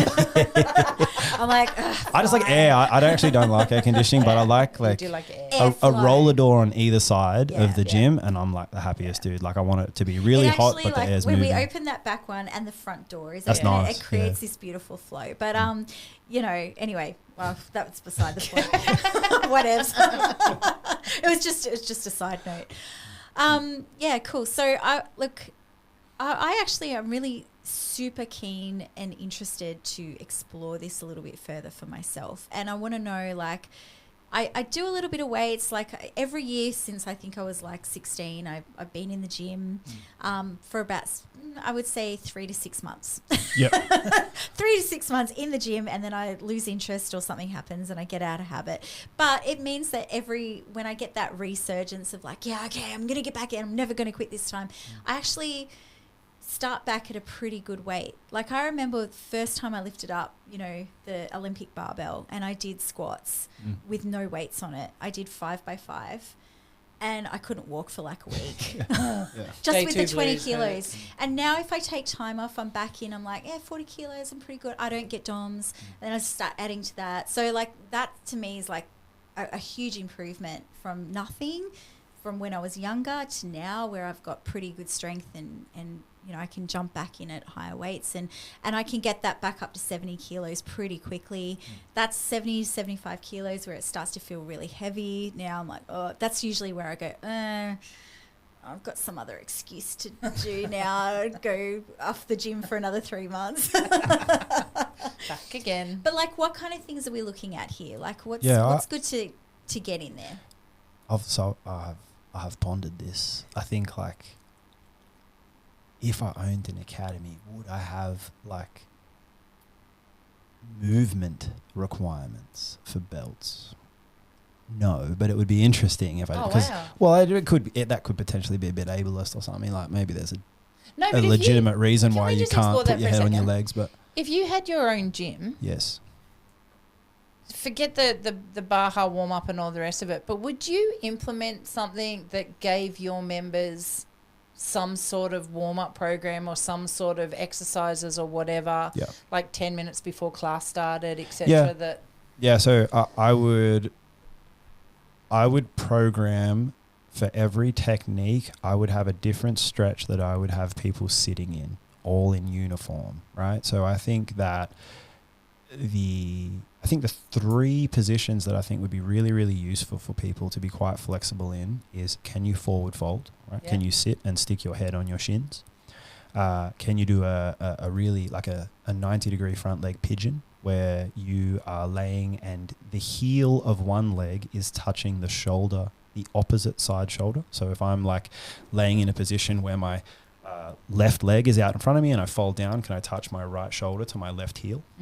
I would have those 2 positions, and then the front split, like having your one leg out one way and the other hip going the other way. Because Yeah. a lot of, if you think of someone doing like a single underpass or an over underpass, like it's very common that you'll have one leg all the way over there. You'll have to bring this leg all the way up to this shoulder. Then you'll have to externally rotate it, which is your pigeon position, to cut it back in between the 2 of you, and then frame back. And then often as soon as you get that cut, they'll jump around behind you. You're going to have to invert underneath, and then you're facing them again. And I think that jiu-jitsu is not fun unless you have good guard retention, because then you spend a lot of your time under side control, mount, or people on your back. So I think that for me, I would want people to have really, really good guard retention from the jump.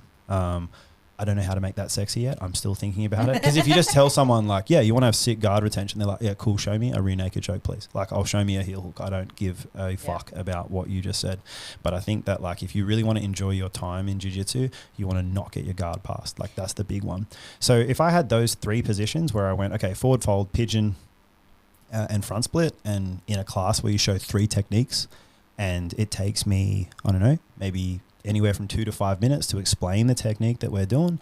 I'd be like, cool, I'm teaching, you guys are all doing a left side pigeon, I'm doing, here's the technique, this is what we do, and then we go on this side and this, and I'll show it from a different angle. Can we switch the pigeon, please? Cool. All right. And then I'll keep going, teaching. I think that if you're training a lot of people train 3, 4, 5 times a week, you're sitting in a position for 2 to 5 minutes, 3 to 5 times a week. You're getting very close to the studies that we have on static passive flexibility, that by the time you got a brown or black belt, like you would have a forward fold, a pigeon, and a decent front split without having to do any of the hard stuff. Because passive modes of flexibility, like just sitting in a stretch, does work. It just takes a really long time. Whereas when we do the more active methods, they're very, very painful, but you'll get results a lot quicker.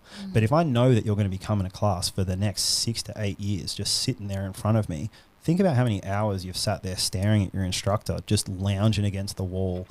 Why the fuck were you doing? Like you can watch me while you're doing a pigeon or a front split or a forward fold, 100%. So like that's something that I would have people doing, and I would really want to see that you can get your body into these shapes, because then I know you're not going to be injured as often. You're going to be able to do more of the techniques that we can teach. This will lead to better student retention because you'll have less dropouts because of injury. You'll have better retention because you can, like, what's the thing that some people get stuck on? Oh, I've seen all these techniques, I'm getting a bit bored, I need to go and like, because people do want to see interesting things, so if the more degrees of freedom that your body has, the more positions that you can learn. Jiu-Jitsu has so many infinite positions, which is what's so exciting about it. But if your body can't move through them, you can't do any of them. So if you see something really cool at a competition on the weekend, and then, like you want to learn that in the class, but you can't even fucking touch your toes, like you're not going to be able to do that. I think you would prevent injury. You would increase retention just from like interest and being able to do more things. Like that's probably where I would start people with. I think that's the easiest way. Like I would love it if everybody, like, no one would ever do this, right? But if the last round of sparring was only for stretching, right? No one's doing that. Sparring's too fun. Like, fuck you, bro. 5 rounds, I'm doing 5 rounds. And if I can find someone else, I'm going to do 6 rounds and we'll keep going. But if I said to everybody, yo, 5th round is for stretching, like no one's going to do it. But I think that if I snuck it in, like when you blend up the veggies for your kids and they can't see the veggies and you give it to them, I'd do that. I would have like each time when it would just be so ingrained that like, when I'm teaching first technique, you're doing pigeon, second technique, you're doing forward fold, third technique, you're doing front splits. Let's go. Like it's just completely part of what we do. I think that you would then see people moving a lot better, and I would teach movement a little bit more. Like I recently was like, hey, do you guys actually know how to invert? Do you know what you're trying to do when you invert? And everyone just looked at me like, oh fuck, am I supposed to know this? And I was like, it's totally okay. Like I haven't taught you guys. So like if no one's taught you, then let's go over it. And like people didn't actually know mechanically what you were trying to do. And they just thought you just go upside down. Yep. And you're like, oh, okay. No, like you want to get up on one shoulder. Like, and then once you're upside down, you want to extend your hamstrings as much as you can. So most of your back is still contacted with the ground, and then crunch yourself into a ball and get onto the other side. You want to get from one shoulder to the other shoulder. You shouldn't be pausing in the middle on your neck. Like there's all these things that I think like, when I trained judo for a little bit, you couldn't compete unless you were a yellow belt, and you couldn't get a yellow belt unless you knew all the safety stuff about judo. Like that was part of your first grading. Was, do you know how to break fall in every direction? Do you understand like the commands that a referee would give you? Do you know how to like safely do X, Y, Z? Like I think that I would want to see people knowing those key like movements, how to high pummel safely, how to invert safely, how to like a lot of the leg entanglements, like when you're leg pummeling, I've noticed recently that like a lot of people will sort of send their knee in one direction and their body in the opposite direction. Like think you're trying to knee cut and someone's like just caught on to that little like quarter guard, and you just go head and arm and you just punch your knee in the opposite direction while driving shoulder pressure in one way. And then they're like, oh, the inside of my knee hurts. Like, do you think I need to stretch for that? I'm like, you're stretching the fuck out of it. That's why that's hurting so much. Like your knee doesn't want to rotate. Like it's got a little bit of rotation when your knee is bent, but it's not stoked about it. Like, but if you put your hips behind your knee and then kept moving in that direction, like then yes, you could do that. So I think there's like, a lot of movements that you could show people how to do it heap safer. And I think that you could get your students flexible. Like, we know it takes a long time to get a black belt. Like, you could easily have the basic positions down by the time you got a black belt if you were just. But I do understand I have to make you do it. Like, you won't do it. No one will do it on their own. No, that's why I come to you. No one will do it on Yeah, their own. That's one absolutely. thing I've learned since being in the fitness industry. Nobody. Yep. No one going to eat their diet. No one's going to do their stretches. No one's going to go to sleep. And there's another episode to watch. No one's going to drink their fucking water. No one will do it. And you have to operate from within the frame of no one will do fuck all that is good for them. Yep. Like it is a very small percentage of people who will actually do it, and that doesn't make them bad people. There's no morality assigned to that. That is just a fact of the human condition. Yep. Most people do anything to help someone else. Yep. If I said to you, like, hey, you need to stretch Matt's leg every day or he's going to get a blood clot. Yep, I'd be there every day. 100%. You'll do it. Like, his disc is going to blow out in his back unless you do this every day. I'll do the stretch. Hey, I need you to do the stretch for yourself every day or your knee's going to blow out. No. Not going to do it. Do you know what, though? Matt wouldn't do that for me in return, just so we know. Get fucked, bro. I reckon you Dude, I don't think I've ever seen someone love their wife like that man does. I just wanted to I wish see Matt him was bite. my husband, bro. Fuck off. Matt's caused me problems in my marriage. Seriously. Treat you right, baby boy. Seriously. You know what it's like being married and you got it like your wife's comparing you to Matt? You've got like a doctor, chef, fucking lover, builder. I get into so much trouble if I say anything bad about my husband. He's got this like mysterious like veteran past and stuff. He's got these things going on. He's got the Chemist. beard and the hair. Oh, so He's much got hair. luscious long hair and everything. Yeah, so much hair. Tight little waist and stuff. Got all that going on. Sorry. Sorry. Moving along now. Apologies. Back to strength and conditioning. Otherwise, we're going to get kicked off. Yeah, and that's it will right. be Producer Matt's podcast from now on. None of our listeners will want to hear from us anymore. I don't share. So. Just send him all a photo of Matt. They'll get it. Yeah. They'll be back, no problems. I think that is a phenomenal idea. I really do. And I think, there's probably a whole lot of gym owners out there listening right now going, So to all the members out there listening, if your coaches start making you do pigeons as their... Well, you're just sitting there doing nothing. Yeah, that's the right. only time that I have you that I know you won't leave and you're not doing anything. So that's I think the lowest barrier to entry is that. Yeah. So that's where I would begin. Yeah. Like now, if you want to move real good, then we got to do the stuff. We got to do the work. And I don't know. I just don't know how to make it sexy. Like everyone wants to do deadlifts, Like I watch heaps of the guys I train and do that trap bar deadlift. They're like doing 1 million kilos on the trap bar, and for some reason that's just like. I don't think after working out with you, and we have done deadlifts through our process and all the rest of it, and it changes quite a lot, which is another phenomenal thing I will say about you. I don't get bored. Good. I don't know what I'm walking into each week, and so I can't preempt and go, fuck, I really don't want to go because he's going to make me do this, and I actually don't know what I'm doing. Well, it's because your progress is moving, so I've got to keep changing just to like whatever's going on with the body, like, which is good. If so I'm not complaining, yeah. Because otherwise I'd probably find reasons not to come. But also I'm not less stronger for not just focusing on weights. No, and you like. As an adult, to create serious flexibility, you must get stronger, and like you will get stronger. You're not going to be as strong as a power lifter or whatever, for sure, but you are going to get thicker, stronger muscles by training some serious flexibility. But you're putting external loads on the body. You're like pushing stuff to fatigue. You're like getting a lot of tension. You're like across the muscle, like we're doing all the stuff that is required for hypertrophy, and like we've seen studies that show that even just like passive stretching had some effect on increasing the size of a muscle, like, and that's just chilling in a stretch. So not saying it like these cunts didn't get jacked or whatever, but like it was a positive increase like in the hypertrophy. So like then now we do that, like you're fucking sweat dripping, hanging all this extra weight off you, doing all the stuff, like you're gonna get a bunch stronger. So I haven't been in any situation yet where I felt like, oh, if I was stronger that wouldn't have happened, you know what I mean? Or like I've definitely been like, well, fuck, if my leg could have just gone there, I wouldn't have got hurt.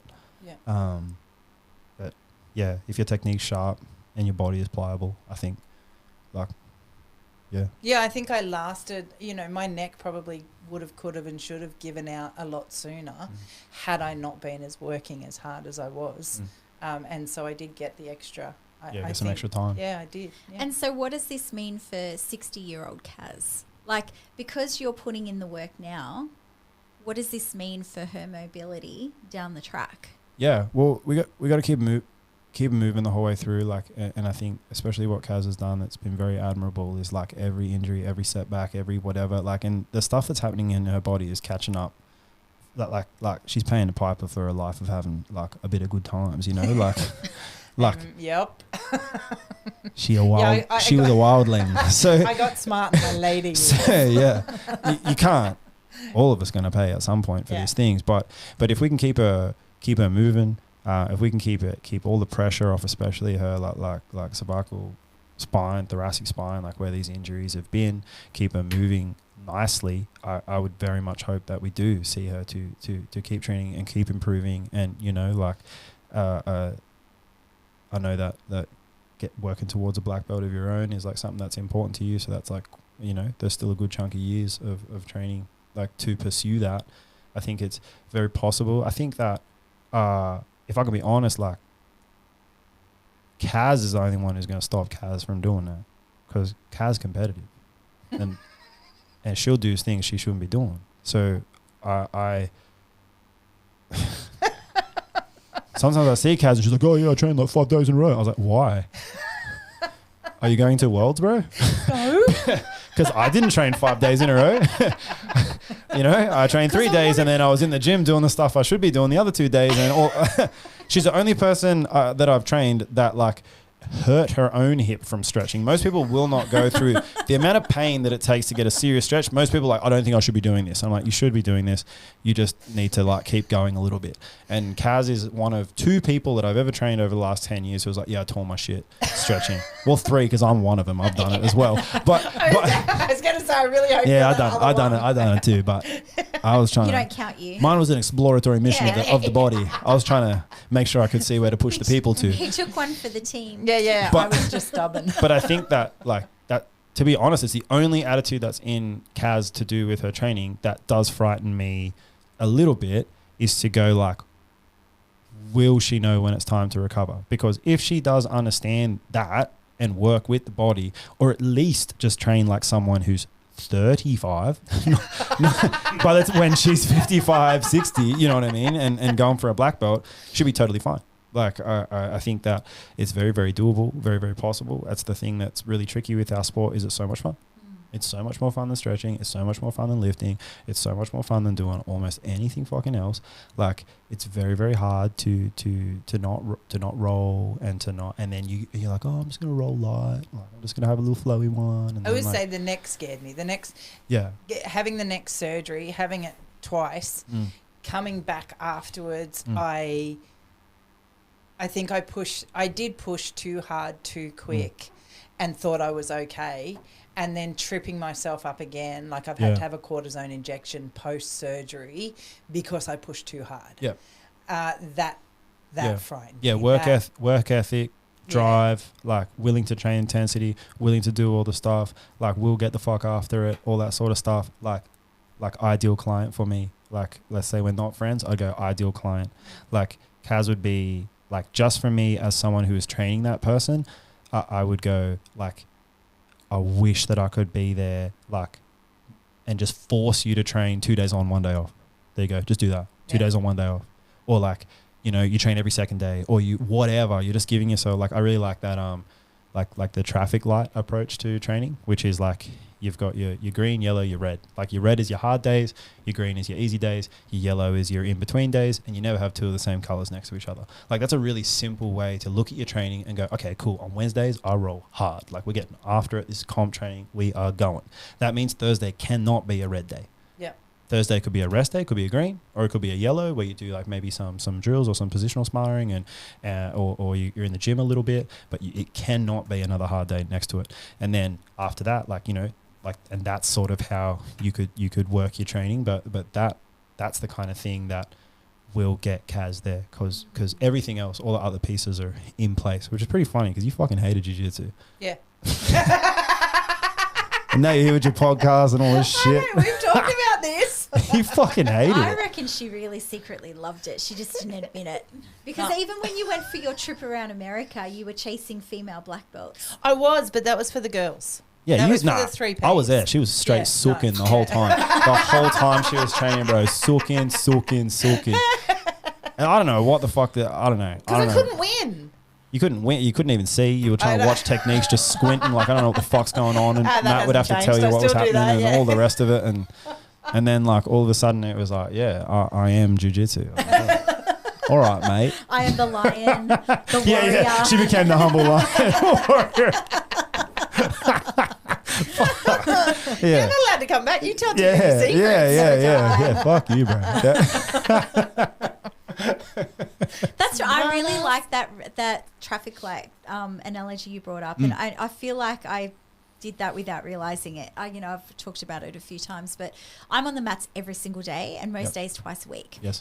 Twice in the day, morning and night, and I have dedicated training sessions for myself, which are Monday night, Thursday night, Saturday morning. Perfect. Saturday morning is my hardest and most awesome training session of the week. You've been there Saturdays, right? good You fun. know what that mat is like. It's like multiple black belts, brown belts, like people you can get really technical and hard training in it.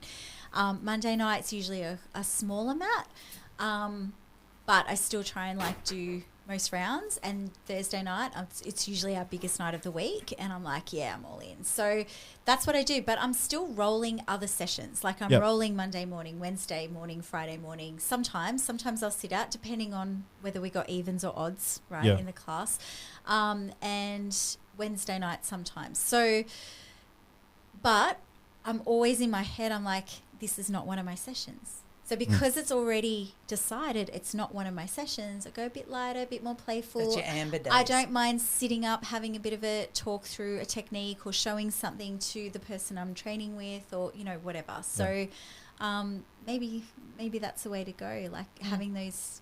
It already decided. I think I'm getting slowly into that pattern at It's the definitely getting moment. better. Don't. Yeah. Please take that with love. I'm not trying to hate. I just that's the only thing I could see stop you getting a black belt. Honey, you've been honest with me for the past 11 I'm just- years. yeah, I'm not going to hate you now. You've said way worse. All right, cool. We're safe. That's not what I mean. I'm not trying to be mean or nothing. No, but I think, look, I know, I've been married to him for 25 years and he's told me for 25 years solid.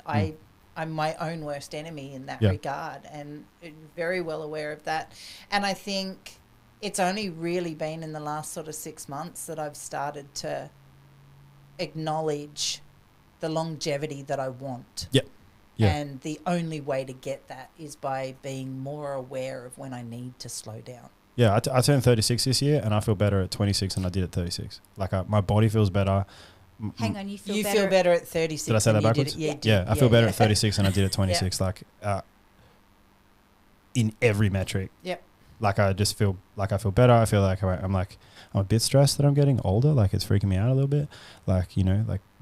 Just entropy and my infinite demise and disappearing into the abyss or whatever. But You're thinking that at 36? Dude, you got a long way to go. I'm just saying, keep having birthdays and that's closer to the end. You know what I mean? Yeah, no. But- no, seriously. But I keep No, I get I'm what sort of you're looking saying. I'm just looking around when does it happen?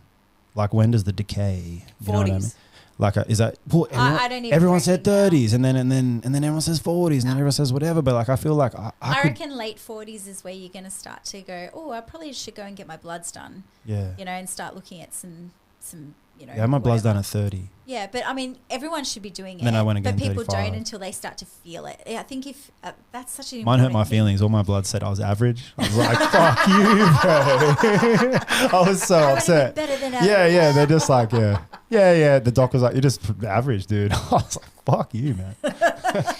You know, what you said before is so right, though, because people listening, it doesn't matter if you love jiu-jitsu or not, it's about what you're doing off the mats as well. And people in jiu-jitsu, people outside of jiu-jitsu, if you're not taking control of every aspect of your life, of your sleeping patterns, of your eating patterns, of who you're hanging around with, what the kind of conversations you're having, you're going to get to 60 and you're not going to be able to touch your toes. You're not going to be able to get out of an armchair easily. You're not going to be getting out of bed of a morning is going to hurt from head to toe. These are all things you have to own yourself, right? Yeah. Like whether you're paying someone. I mean, I am your client because I need to be accountable to someone to make me go and do these things. Yeah, that's what everyone pays money for. That's exactly right. It's not rocket surgery what we're doing. You just pay the money to you'll actually do it. I'm That's being all it is. accountable. That's right. And I'll And make I you do it. know how important it is. And you're right. You Yeah. will hold me to account for that hour that I'm there with you. So it's really important from that regard. But there are things people can do, right? When they're just getting out of bed, when they're going to bed, like little things that people Yeah, I mean, can do. and the best time to do it is when your body is warm. Like studies have shown that like when the body is warm, especially like if the body's warm and then cooling down, like that's when we can make we can get that little extra out of our stretching, out of our flexibility training. Is that why And you said the last round should be? yes, Yeah. like because like if I just took a scientific approach, that's optimally the best time to stretch is when your tissues are warm and they are cooling down. Right. Like it's sort of like if you were trying to make anything more pliable, like we call it like thixotropy. It's like when you shake something up and it becomes more like liquidy, like the sauce, you know, Yep. like you shake Yeah, it and then it moves better. Like that's the same. Your body's the same. It's So if like you, blue tack. yeah, yes, Right? 100%. You've gotta, like, you warm it yeah, up you and then warm it it up. moves better. Yeah, like yeah. human body's Pliable. just the same. So like, and what shakes you up and gets you warm better than like, you know, than jiu-jitsu, like it's pretty good at doing that. So like that is ideally the best time. But like, you know, what do we normally do? We normally just lay down, talk shit, you know, have a shower, dip, go home, and promise you're going to stretch when you get home, and then you don't. So like if you could do it then, like that would be perfect. But like the best time to do it is just whenever you'll actually do it, which is why it sort of leads me towards thinking it's whilst the techniques are being shown is the only time that I think you could get people to do it. But if you do it any time of day, it's going to be better than not doing it at all. But when the tissues are warm is the best time. After the sauna, after like a hot bath or shower, after rolling, after lifting in the gym, after whatever. It's just, I don't know how to solve the problem of after you've just done something that was hard enough to get your body warm. Motivation to do something else hard is at all-time low. So I don't know how to solve that equation yet. I can make myself do it, but I don't know how to make other people do it. If you do, you'll be able to bottle it I'll and Yeah, make make you it some crack gazillion that fucking down. money, dollars. dudes. Yeah, I figured that out. I don't know how to make people do it. Yeah, I think you got to. You got to do it while you've got their attention. Is the only way that I think I can reliably get that done. Yeah. Very good. All right. Mindful of time. Any other questions? No, I'm good. I've thoroughly enjoyed this conversation today. Thank Oh, you. thanks for having us. Thanks for coming in and playing with us, J Mac. Yeah, thank you. I normally I get a bit nervous, so I start talking to girls about stretching that I might lose the room a little bit. So You did not. Good. You kept us engaged thoroughly. thank You know about hope. We still have to do hope. Mm. What's your hope, my love? Oh, you've put me. Hang on. Why do I always have to go first? I don't know, because I start it and I just ask you. And then it comes around to you, and you're like, now I know everyone else's answers. I can. Okay, J Mac, what's your hope? Oh, one person every day. Yep. Fuck. Can I make you do stretches while I'm teaching techniques this week? Yeah. That's what I would do to help people. I'm going to keep you on the mats longer, which hopefully help with your life and your How mental do health people and your follow you? everything. What's your Instagram? Just at John McAleer. Don't hit me up about training 'cause I'm fucking full. I can't train anyone else. But if you message me, I'll chat to you all the time. Everyone always messages me and we'll chat like training methodologies, sometimes injuries. I'm not a physio, but like I have seen a bunch of stuff, so I'll try to help you out where I can. And I do like online programming, so I'll often have people like come through to my gym, or we do an assessment online and we figure it out, and then I'll write all your programming and I just check in with you online. So I do have time for doing that. Face-to-face training though, I'm jockeys. I can't do anymore.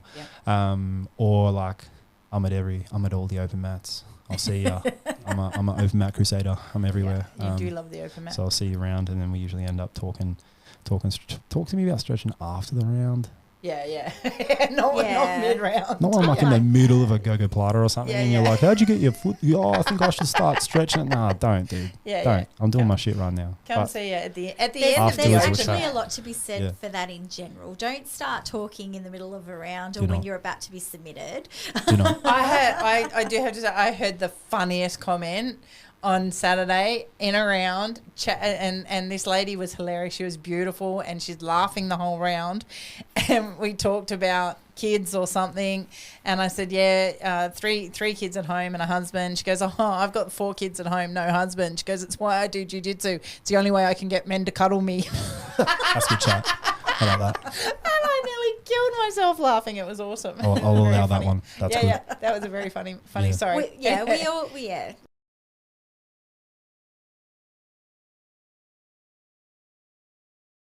Like that is mine. I want to get you to move properly. And I want to, if I can do that in my classes, I think that will keep you doing something that does you good for longer. So like that is my hope. And I'm coaching classes a lot of the days. So I'll make you do You're it. going to make Bring it.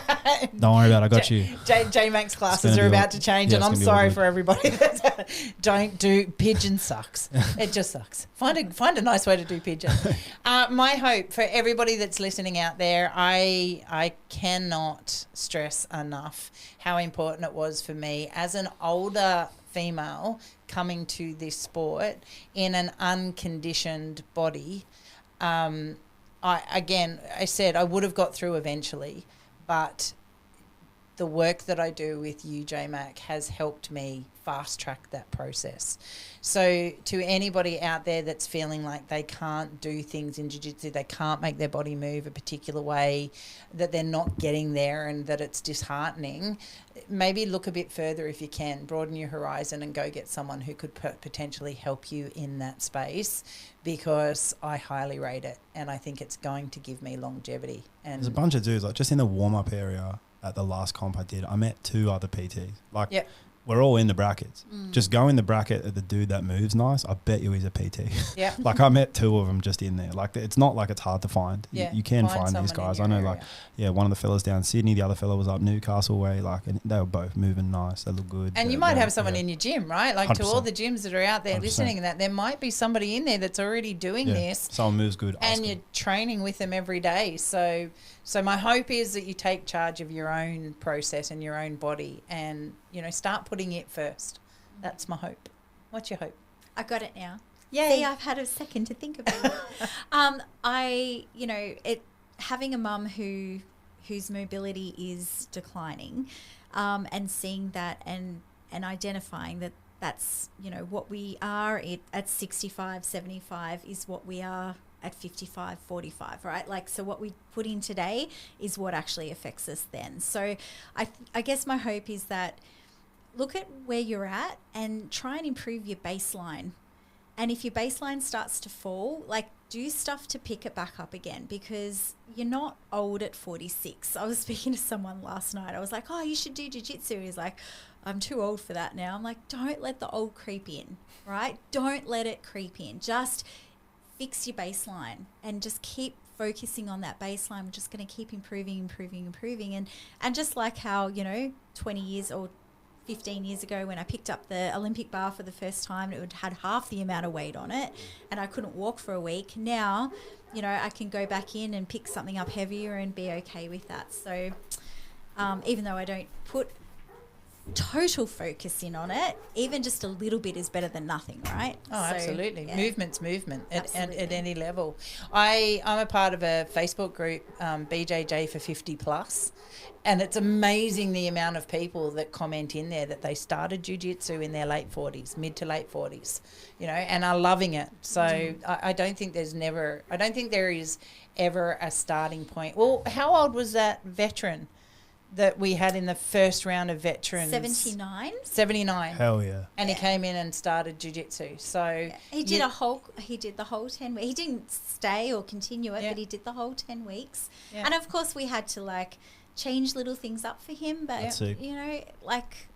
imagine that. It I is. started it really is jiu-jitsu for after everyone. talking to a dude. I was in Berlin and I was chatting to a guy and he was like, you should do jiu-jitsu. I was like, I'm too old. I was 26. I'm too old to change something. He just started laughing at me. And then I went home and started jiu-jitsu. When I got my black belt, I messaged him. I said, oi, bro. Yeah, I did it. Yeah, our last Instagram message was 9 years before that. And then I was like, I did it. I did it. Yeah. So Yeah, it was sick. cool. And was he still doing it? Yeah, bro. Yeah. He's like That's third awesome. degree or something. Like, yeah. Wow. He's a sick That's cunt. very Yeah. cool. That's That very, was very very cool. impressive. Hey, dude, thanks for coming and hanging with us. Thanks for having me. Yeah. You're very much one of my favourite humans in the world, so appreciate both your ways. time. She Oh, does yeah. talk about you a lot. I All do. nice things. Beautiful. Oh, mostly nice things. Sometimes it's the arsehole made me hurt real bad the other day. And that works too. And I'll have you all know I went through a whole episode without saying fucktards. Hell yeah. We just added it in. Have a great week. As usual, if you like what you heard today, please like, share, subscribe, give us the 5 stars, leave us the comment, and slide on into our DMs to ask us a question. We're looking for topic ideas, so that would be always helpful for us too. Absolutely. And don't forget to check us out on YouTube. Oh yeah, do that. Do. I remembered. All right. Thank Have you a great so much. week, guys. See you next week. See ya. Bye. Thanks, J-Mac. Thank you. Bye-bye.